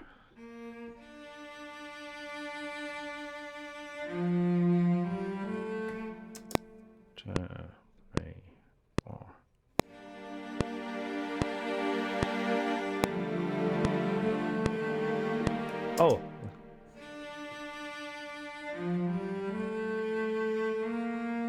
That should be it.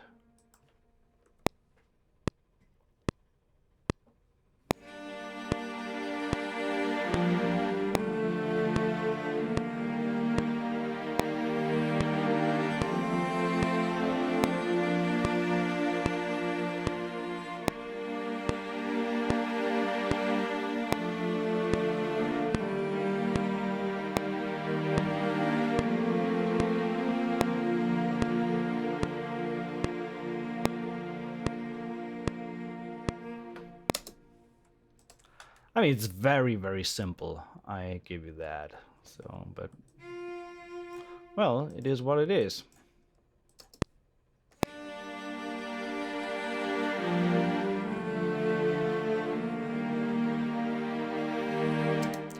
This is a perfect moment to show you something that Jan wrote me earlier today from Audio Imperia. There is a retrigger function to retrigger the same legato.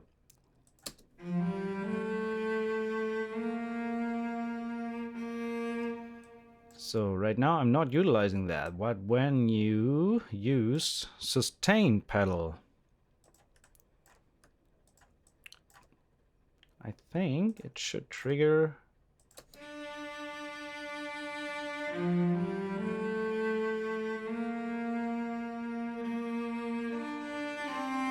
Exactly. So let's start with a little bit of percussion. Close the group tracks here. Percussion, add track, instrument, contact, percussion, low. Okay. Load sections, percussion, atonal percussion. We didn't even touch the drum kit before. I'm sorry for that. We may use that in a little bit and look at that. Let's start with the ground casa here. Not sure if classic or mono mix.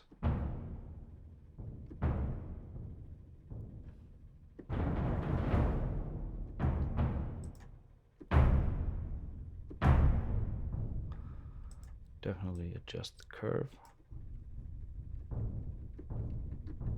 I want to use just the low energy there. The low, not energy, velocity. So send that to the percussion verb, minus 14, I'd say.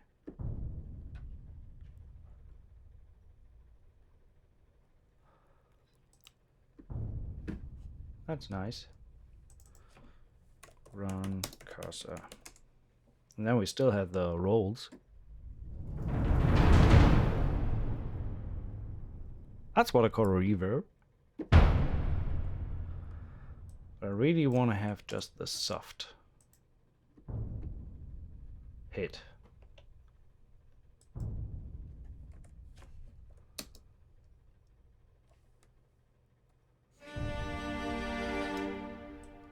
Okay, a little bit more. Not that much.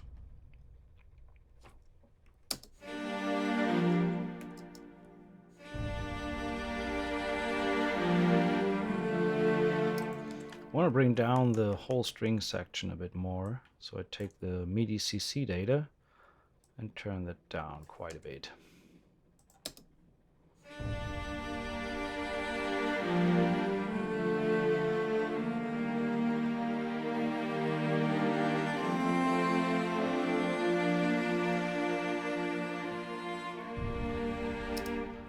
Hearing a flute there, so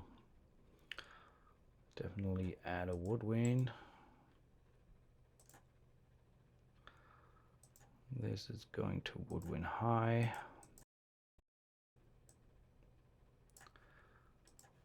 Loading. Woodwinds.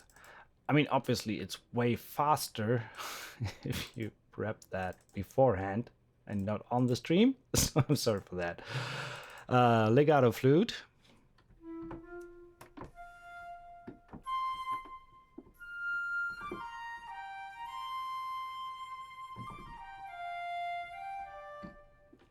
Okay, that sounds nice. Good splosh of reverb there. -10.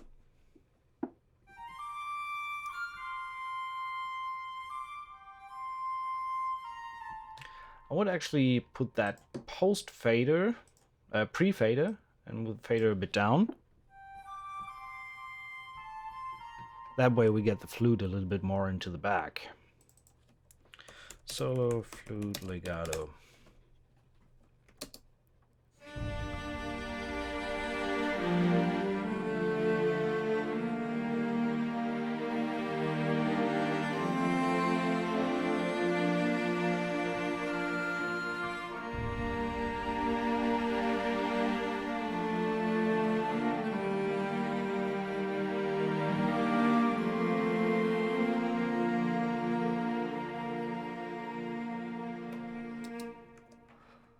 That was more improvisational, but actually I tried to keep the character there and not quantize too much.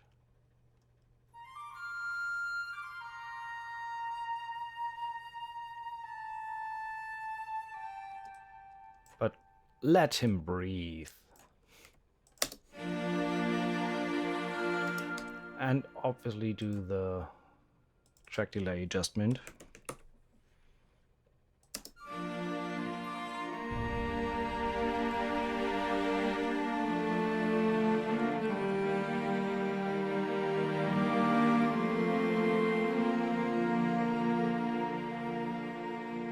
From the day we arrive on the planet. No. Not going there.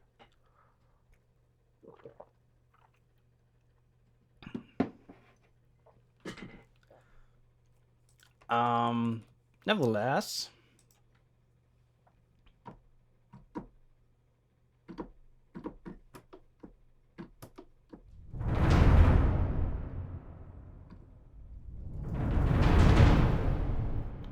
let's do this little roll.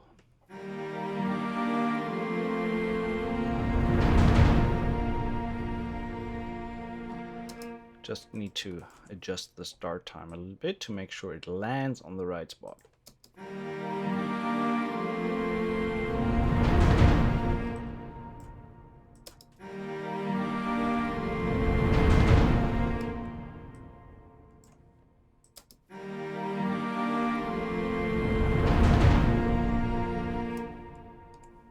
Okay. Now we can double that with this guy.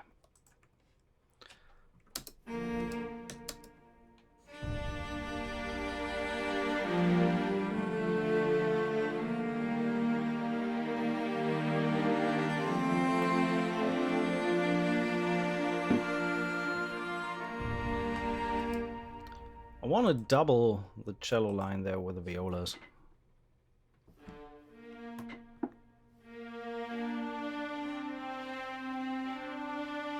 Unfortunately, we don't have legato there yet. Maybe in a future update.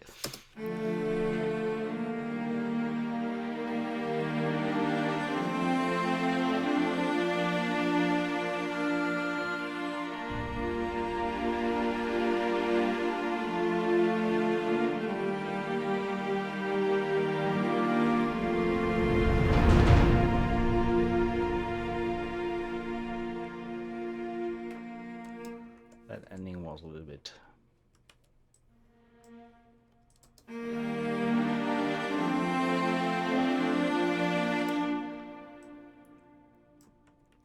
I think this is actually an 8th note there. Dum, dum, dum, da. So, spill all the beans. So.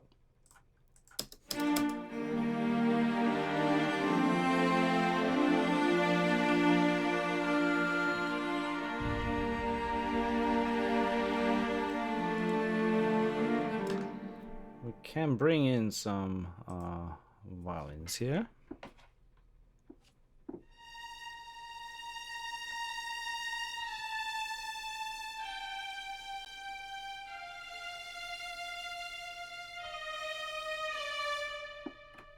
Let's see how that sounds.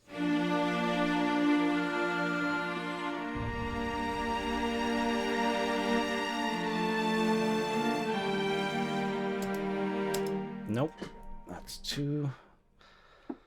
a little bit too harsh. So I'm gonna keep the softest layer there and automate the CC11. I think that sounds better.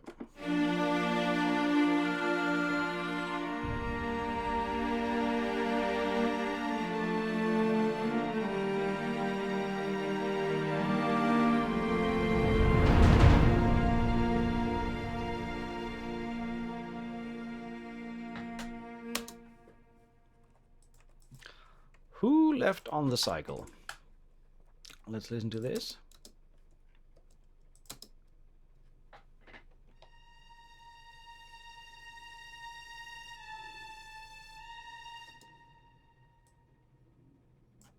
Let's keep that there.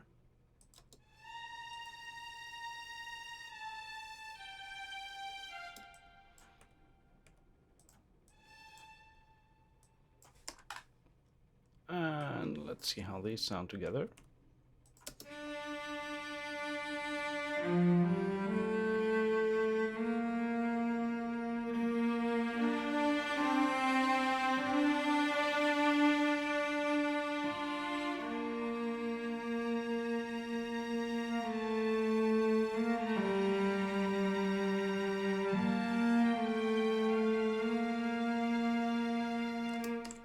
Liking that. Flutes can be -4.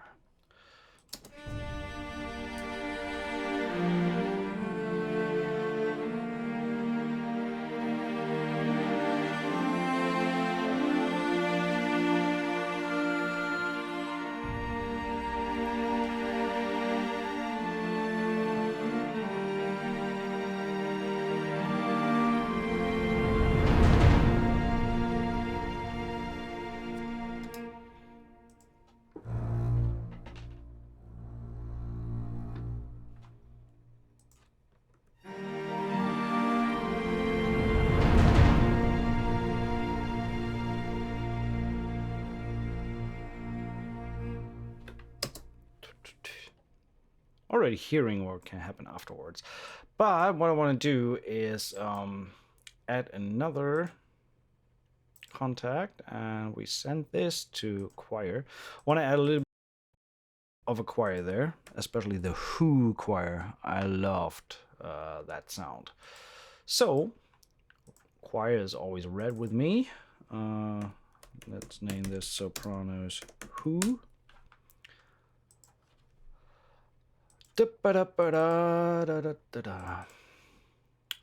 Sections, choir, sopranos. Maybe we do sopranos and altos together.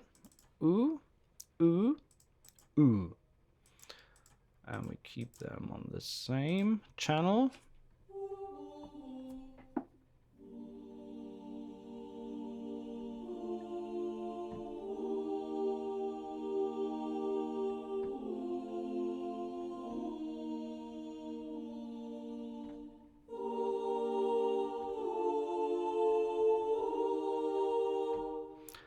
Why is my camera already dying on me? No camera at all. Let's get rid of the camera for now.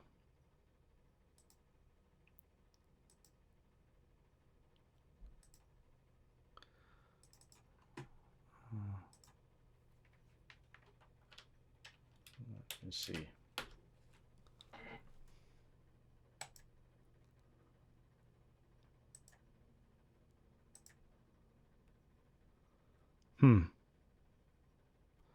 That's really strange because I have no idea why it turned.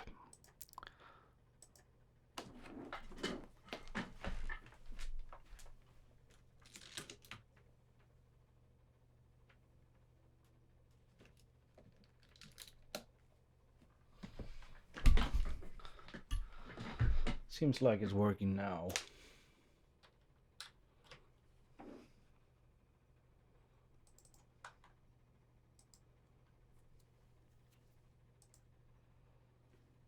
Okay, now it's not working anymore.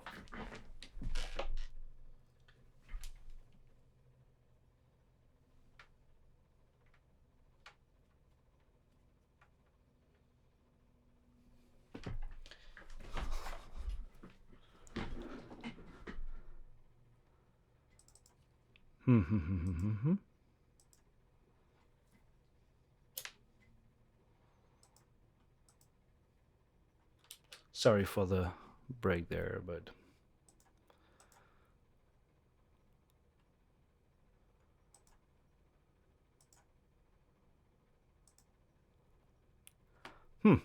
okay. Let's get on without the camera for now. Who knows what's up there, but I can't really figure out what's the problem.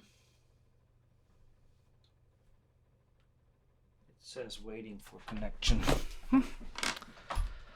Strange, but we were making some music and not showcasing my lovely face. So this is Women Who, not just sopranos.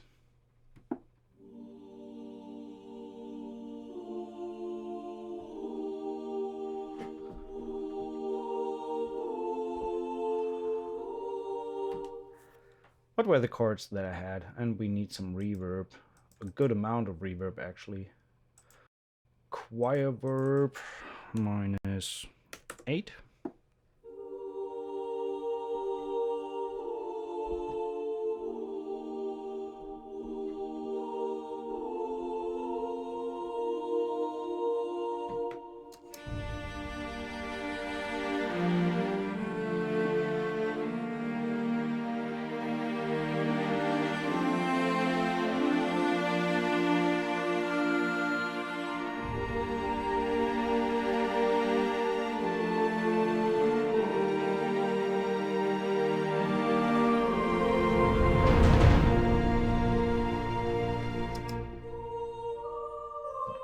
Maybe not go with the full chords there.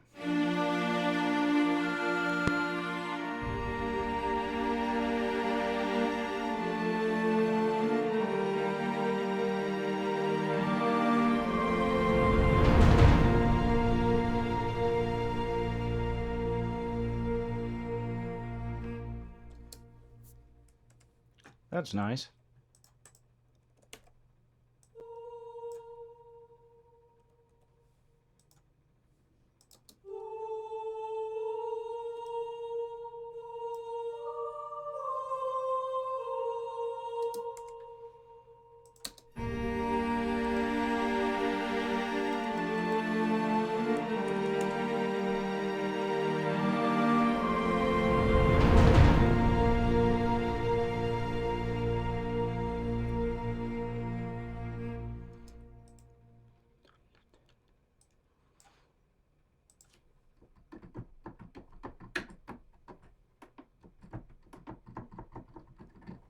Why is there no sound on the spiccatos?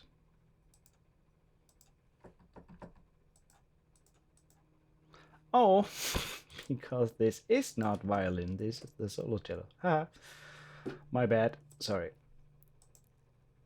Color these differently. Okay. Oh, sorry. Okay, now that's better.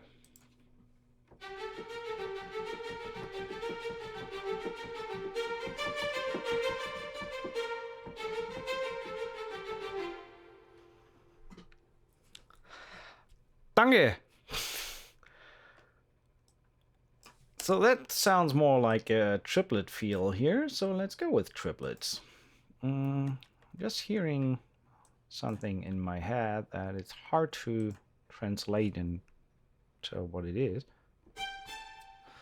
It's not that. That was an octave too high.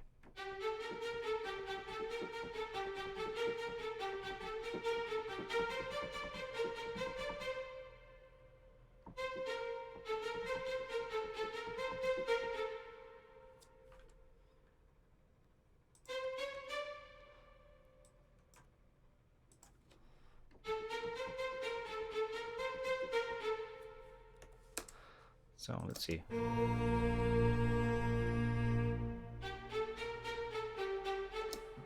Okay, so that was a mistake. It's not 8th triplets, it's actually 16th triplets. Instead of replaying everything again, Cubase has a nice function.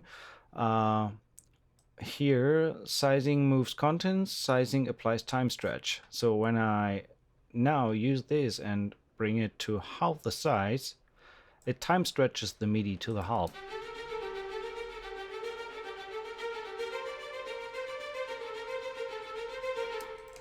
I like that, but it's way too loud and inconsistent.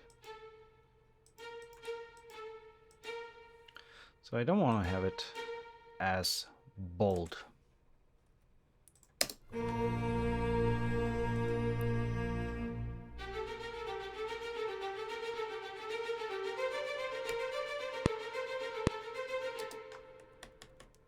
So, and we can copy the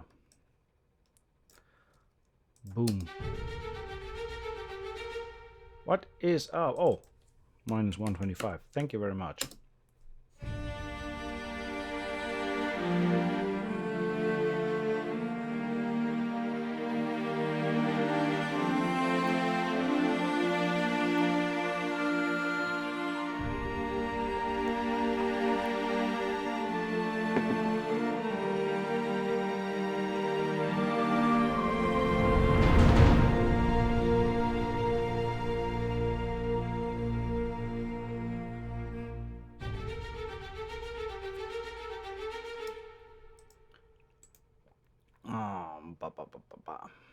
Okay, let's see. I want to duplicate the strings there with the woodwinds. With a high wooden patch, maybe let's try the section, the pre-orchestrated section here. 2 flutes and 2 clarinets, staccato. So I want to have this.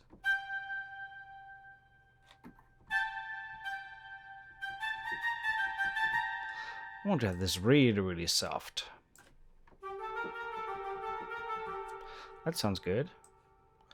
So this is 2 flute, 2 clarinet, octaves stuck.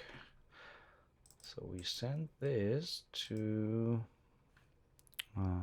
Let's put this out through. No, that's fine. Woodwinds I only have high and low, so that can stay there. And I just copy the media over here, move it.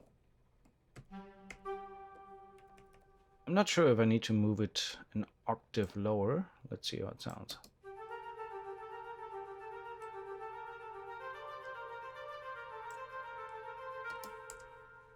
And obviously need to do the delay compensation. A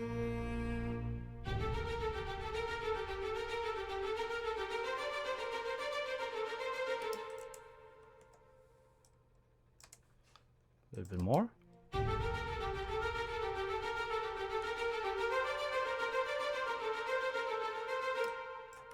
So we can duplicate this and bring in the viola spiccato an octave lower in the second.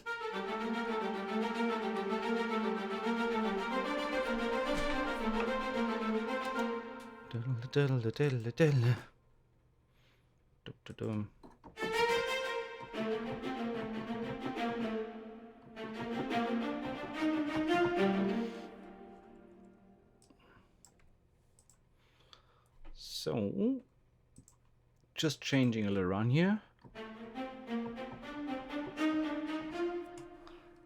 Wrong. We want to have 16th triplets.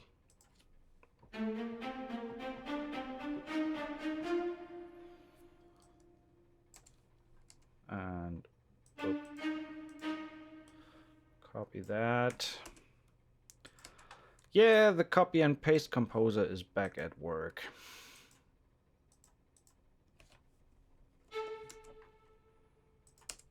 But well, it is what it is.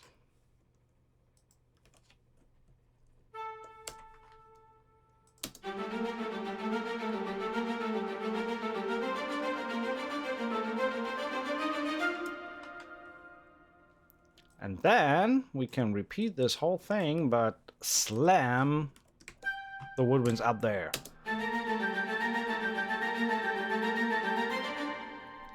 It's time to bring in some brass. Well, let's duplicate. No, not let's duplicate. Add instrument. Contact 6. Send it to brass high. We start with a high brass there with a horns. Horns! Come on. Come on, horns. Single patches, sections, brass. French horns. Legato. Let's start with the legato ones. I love the modern mix. We can keep that. We can go this with the -125. The direct routing of this guy is to brass high, audio sense. Brass with, let's say, -12.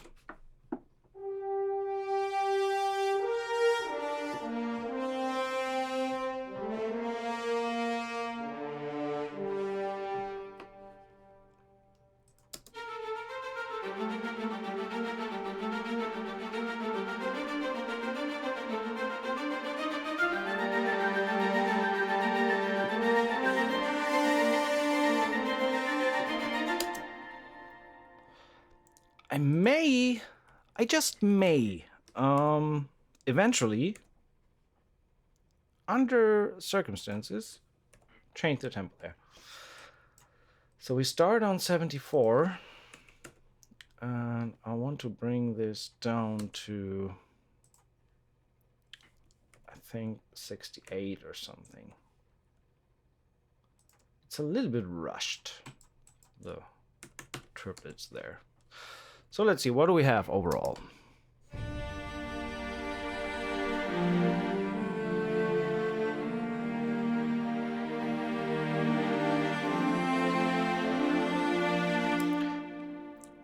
To be honest, we could even do a little bit of tempo automation on that intro to make it a little bit more lifelike.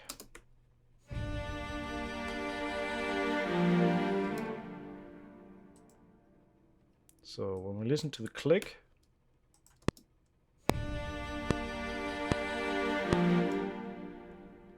so we start on 74. Dun, da, da. So we slow down a little bit on this one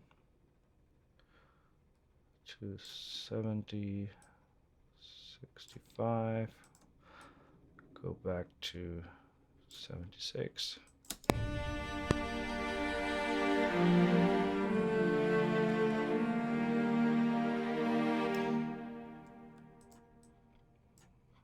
Give a little bit of more movement here.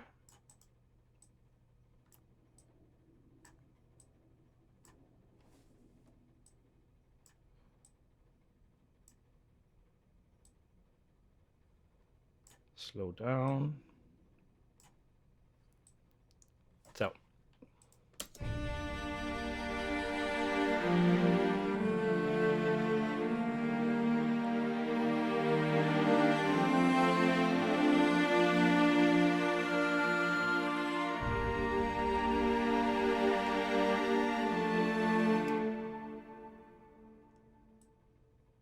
Just a little bit.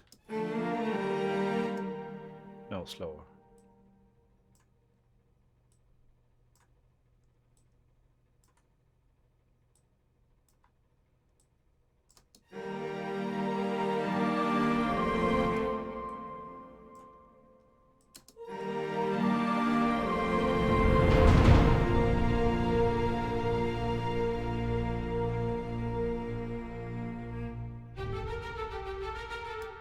That's better. So I think we can go to 70. The only thing that we need to adjust is the low roll. That is not in time there yet. Now anymore. Yeah. So that needs to move a little bit to the right.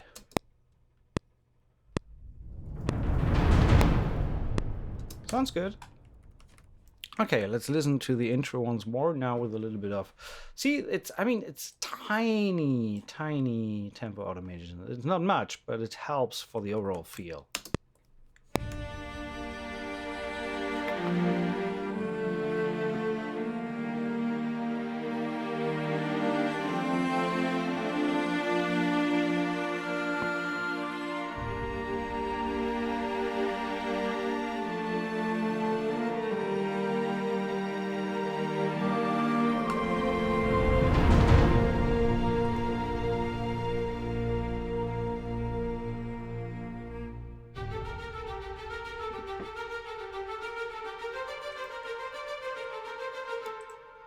Okay, let's go cheesy with this one.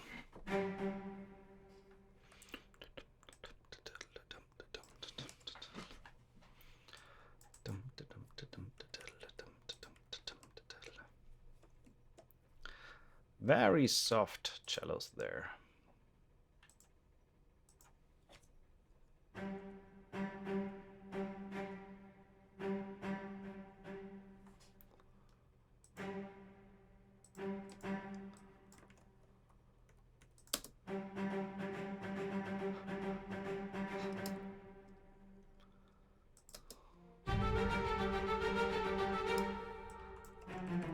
Change? Let's see.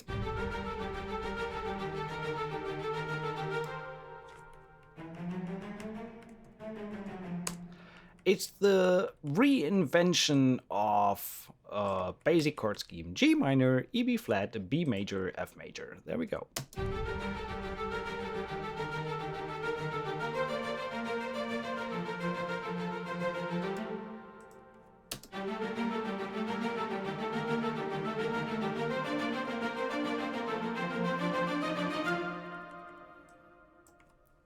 So we can copy this whole thing.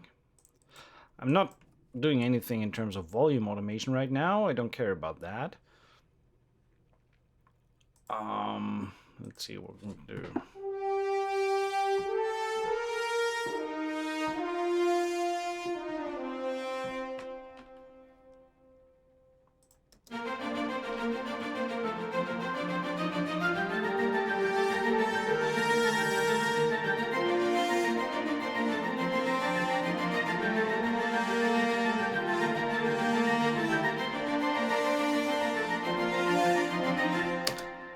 Oh god, this is going so cheesy.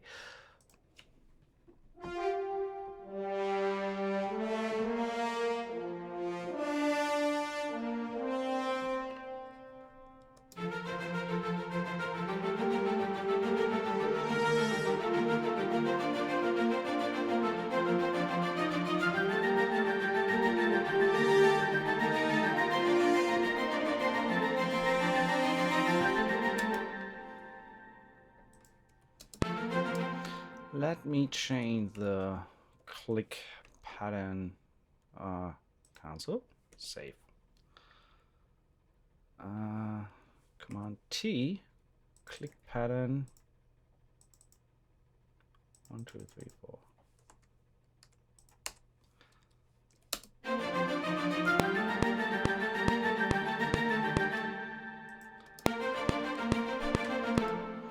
So this is French horns.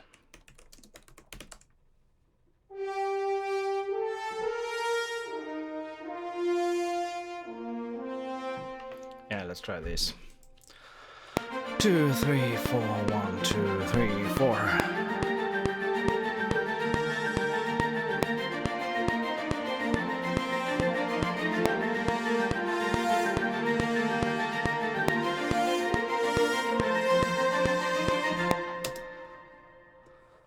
Okay, let's go cheesy today. So you see, I mean, I didn't adjust for the delay compensation, so that's why I played that way too early.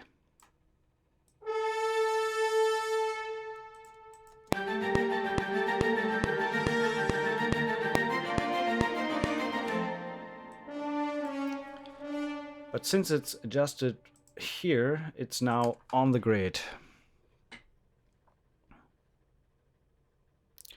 How do you do the empty notes in the step-by-step MIDI? Just with the arrow keys on the keyboard. So when you're in step mode, and right now it's set to 16, and I hit a note, and then I hit a arrow key, and then I can do the next note. So that's how you do the pauses.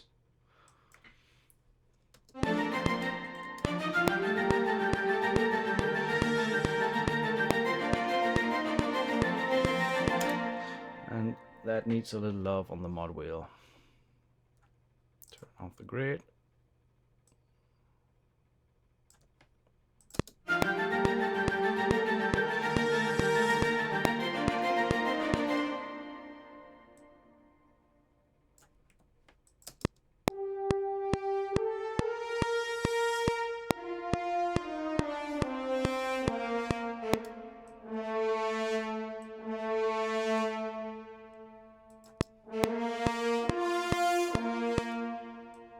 No, I want to have that with a pause.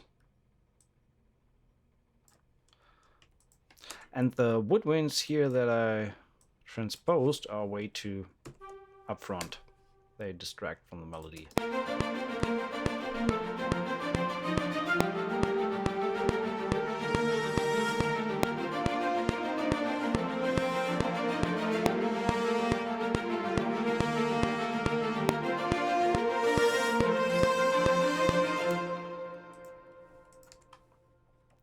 But what we can do here is extend this, turning a little bit into How to Train Your Dragon feel, if we go that route further. Well, let's see. So we have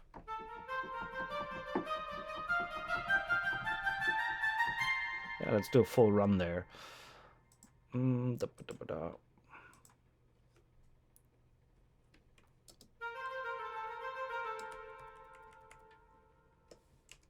Why is the run missing? That's what I want to have.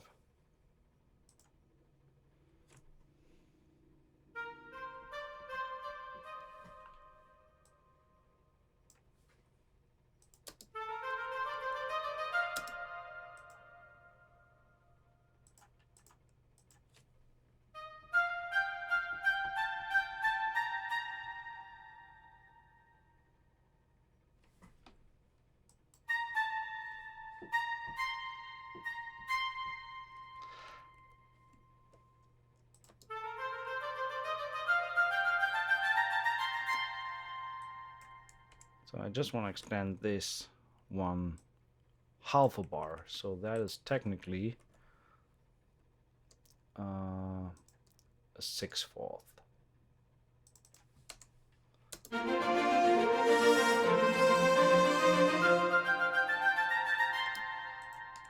So we keep the horn here going.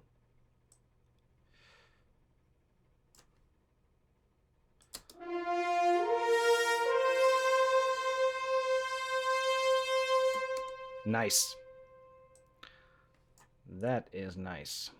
So we can extend the strings.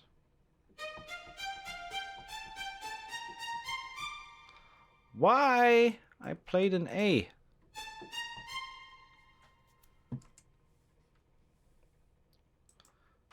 Can do the same here. That's just an octave lower.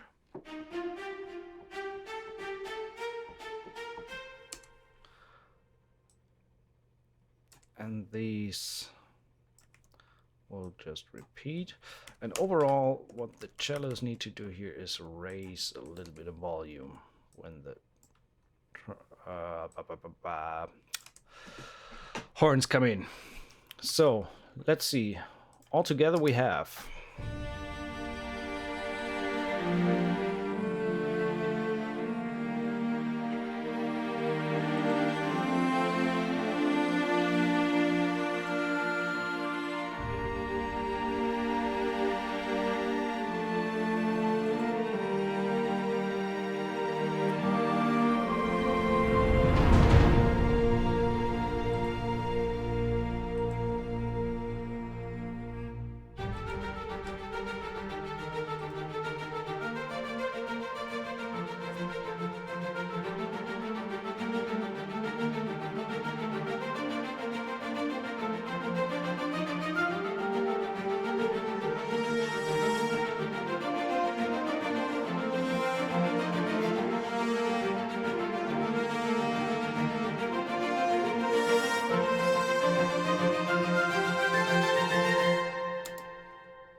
have so many ideas where this could go, but let's add a little bit more stuff. First, I want to make sure that we have the second output activated because I want to use some low woodwinds. Starting off with, well, actually use the ensemble patch, but I want to utilize, no, not the multi-single, please. Single, full ensemble, woodwinds, sustained. There we go. But I'm only using the low woodwinds. That's why I'm sending them to.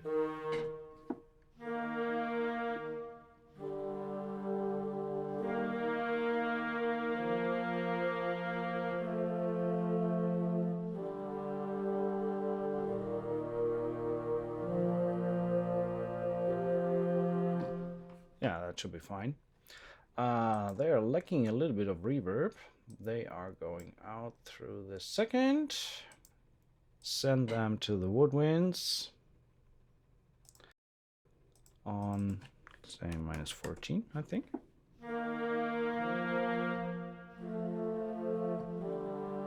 Really want to make sure that I only play the softest layer there.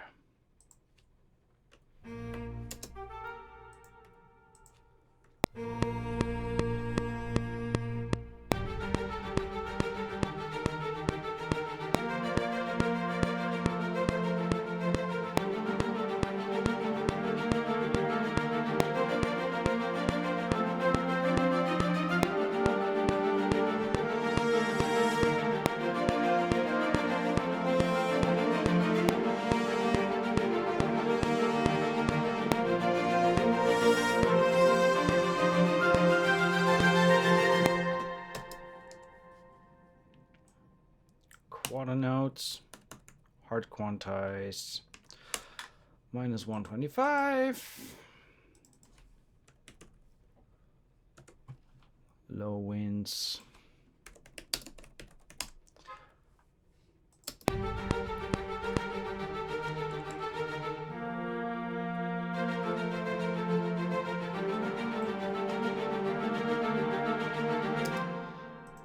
Definitely want to have them softer.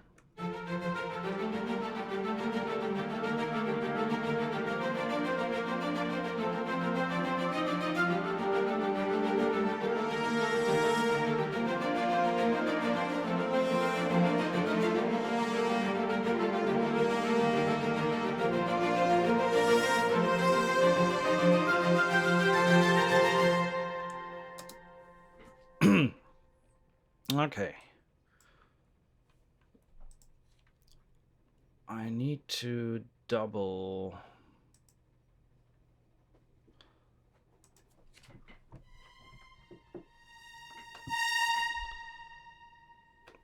Want to double the melody from the horns.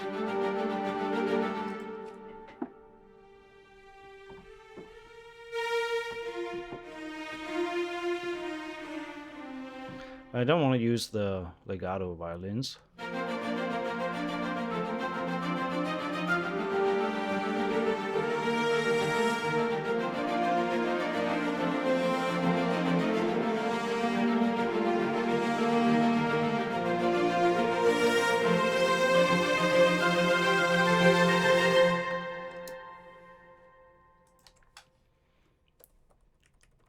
A little bit loud.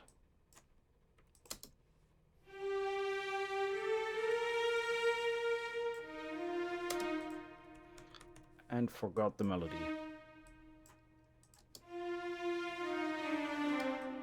That's eighth notes.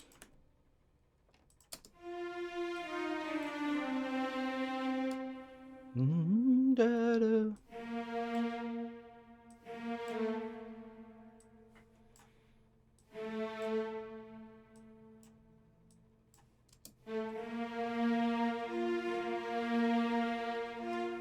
Let's see, both together.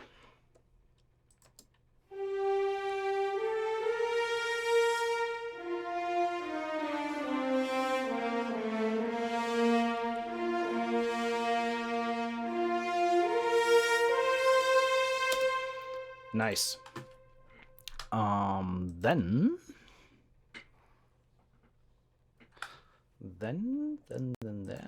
let's add another MIDI track on the woodwinds. No, not instrument MIDI.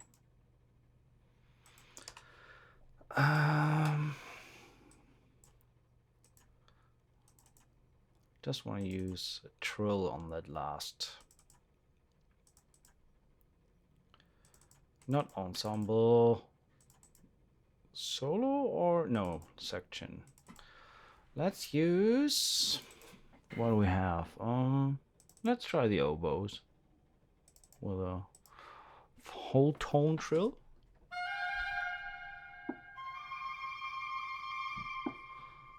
Yeah, and I think I automate modulation and CC11 at the same time to really fade that in. This is oboe trill whole tone.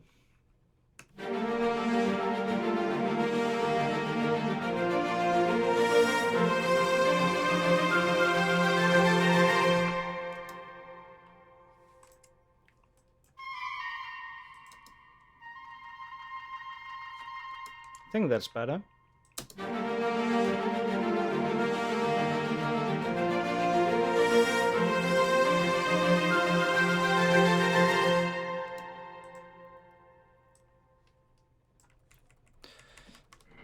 I'm hearing where we're going with this. I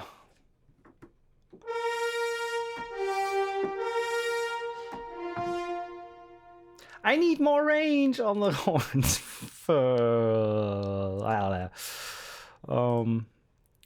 So let's go there. Range. Okay, that's quite a good amount of more range, but well, it is what it is. I want to have them screaming.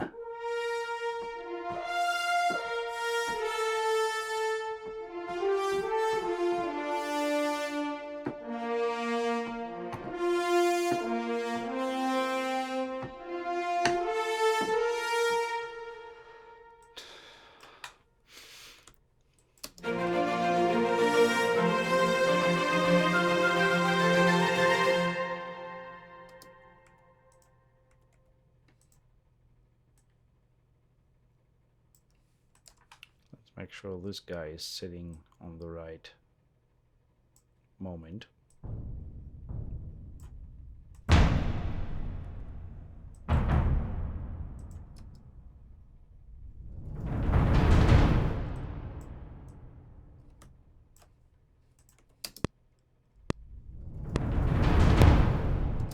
Sounds good.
It's very, very positive today and uplifting. But no, we go somewhere else. Let me listen again to what we have.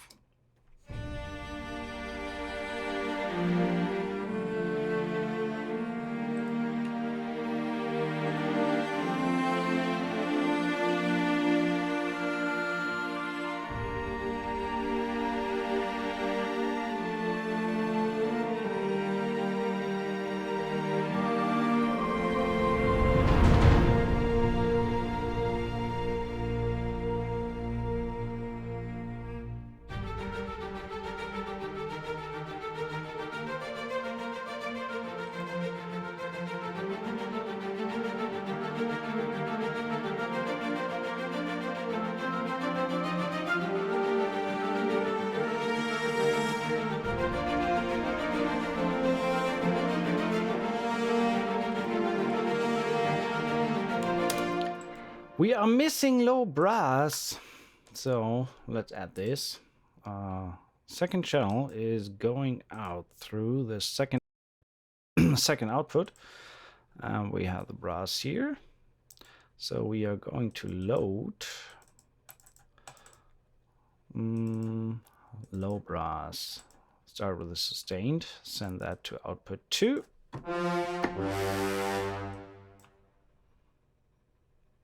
And we need a little bit of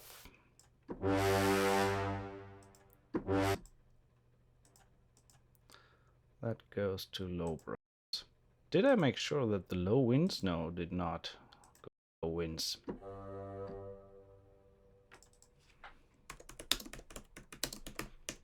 Low brass sustained.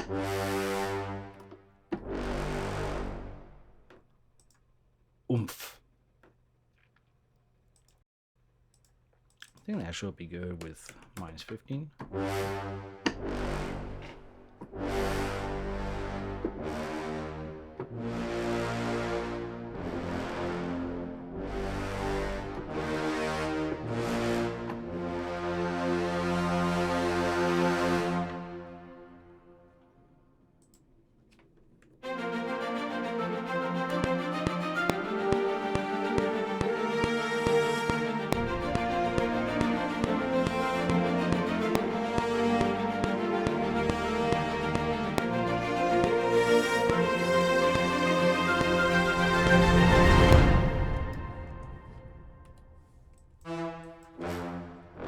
Okay, we have a low F there.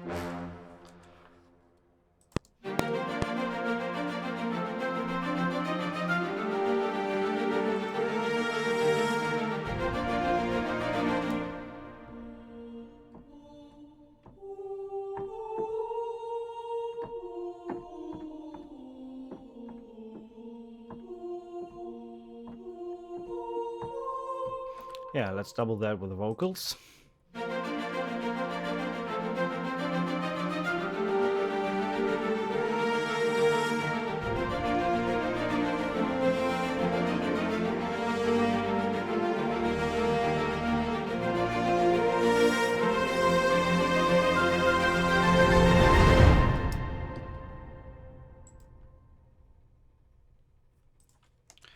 Add some man to that. Just with a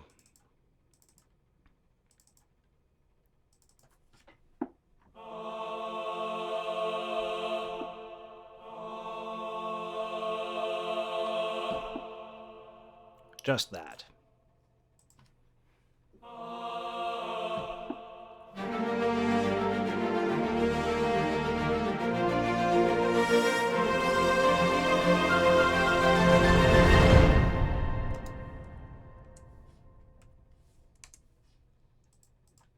Maybe not the suspended chord there. Go straight to the A.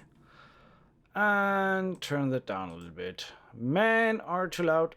Don't shout so much.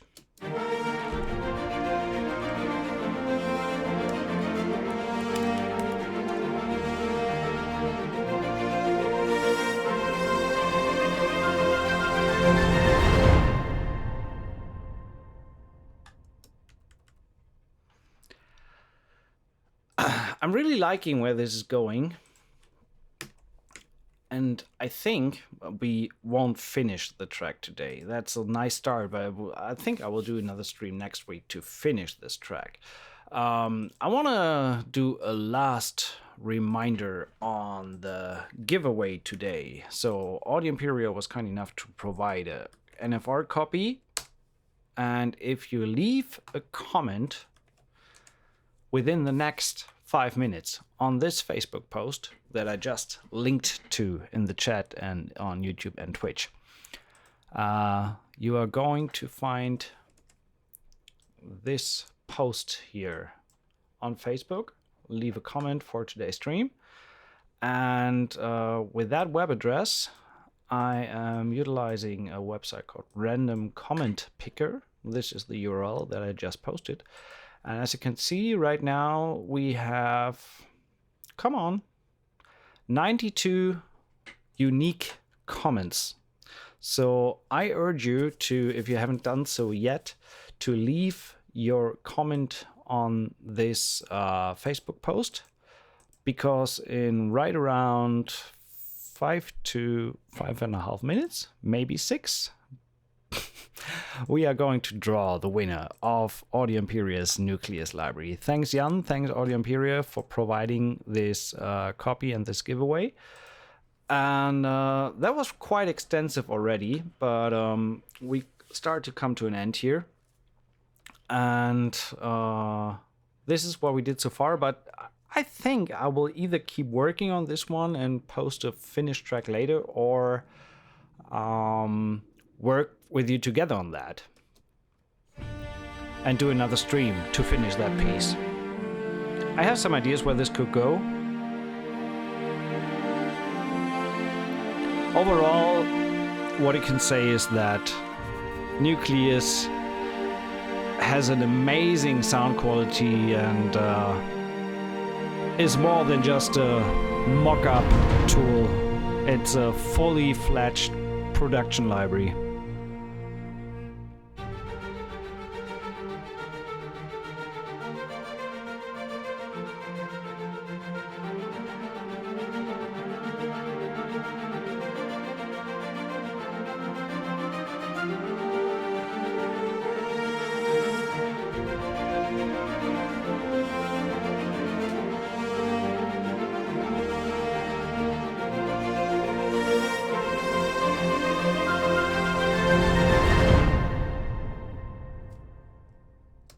I have some ideas where this could go afterwards. So let's save this. This is the Nucleus stream. Yeah, Jan, Audio Imperia, congratulations. This is a freaking awesome library. I mean, listen to the demo that Blakis has written for their teaser trailer. There is nothing to add there. It just sounds freaking gorgeous. I likely will do a stream next week where we kind of go on where we left off today and do like a part 2 and finish the track. I'd like that idea as well. So maybe Monday or Tuesday, because Wednesday I already have another stream. So many streams coming, man, guys, you have no idea. Good stuff on the way. Anyway, we'll announce next Wednesday's stream, but yeah, Monday or Tuesday, I think we will jump back onto this one and finish the track. What's left to do? Well, saying goodbye. No, of course, we have a winning and a drawing to do. So let's get this back in. I'm sorry that my camera is messed up so much. Do we meanwhile have a camera back? Doesn't look like, right?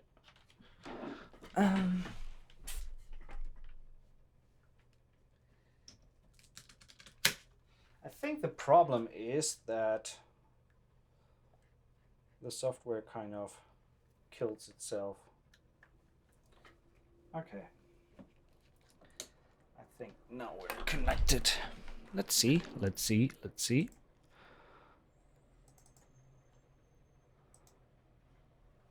No, it's not. Would have been nice. Okay, anyway. Ready, we have the rolls.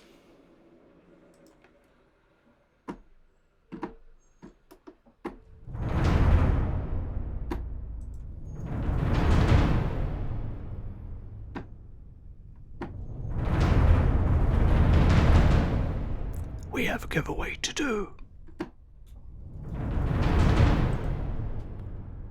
A winner will get Audio Imperia's Nucleus.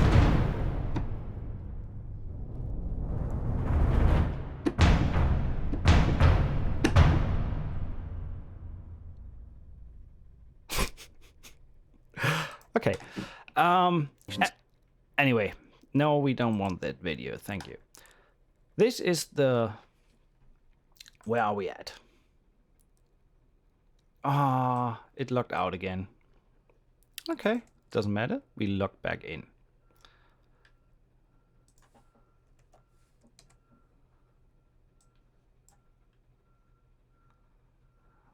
Let's see. 98 comments on this post. So, last thing to do is to hit the start button, and one random comment on this post will be chosen to win Audio Imperia's Nucleus. Thanks to Audio Imperia, Jan Höglund, and all the team for their hard work on this great library. Without further ado, here we go. The winner is...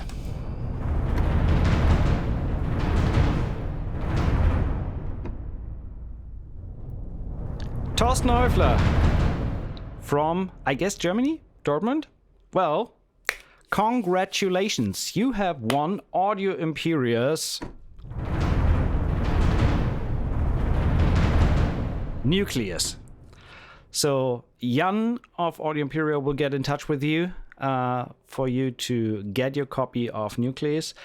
For anyone else who was not lucky enough to win this library, I haven't even done that yet, I'm sorry for that. You find the website and the library at audioimperia.com. If you take a listen and a look here, audioimperia.com.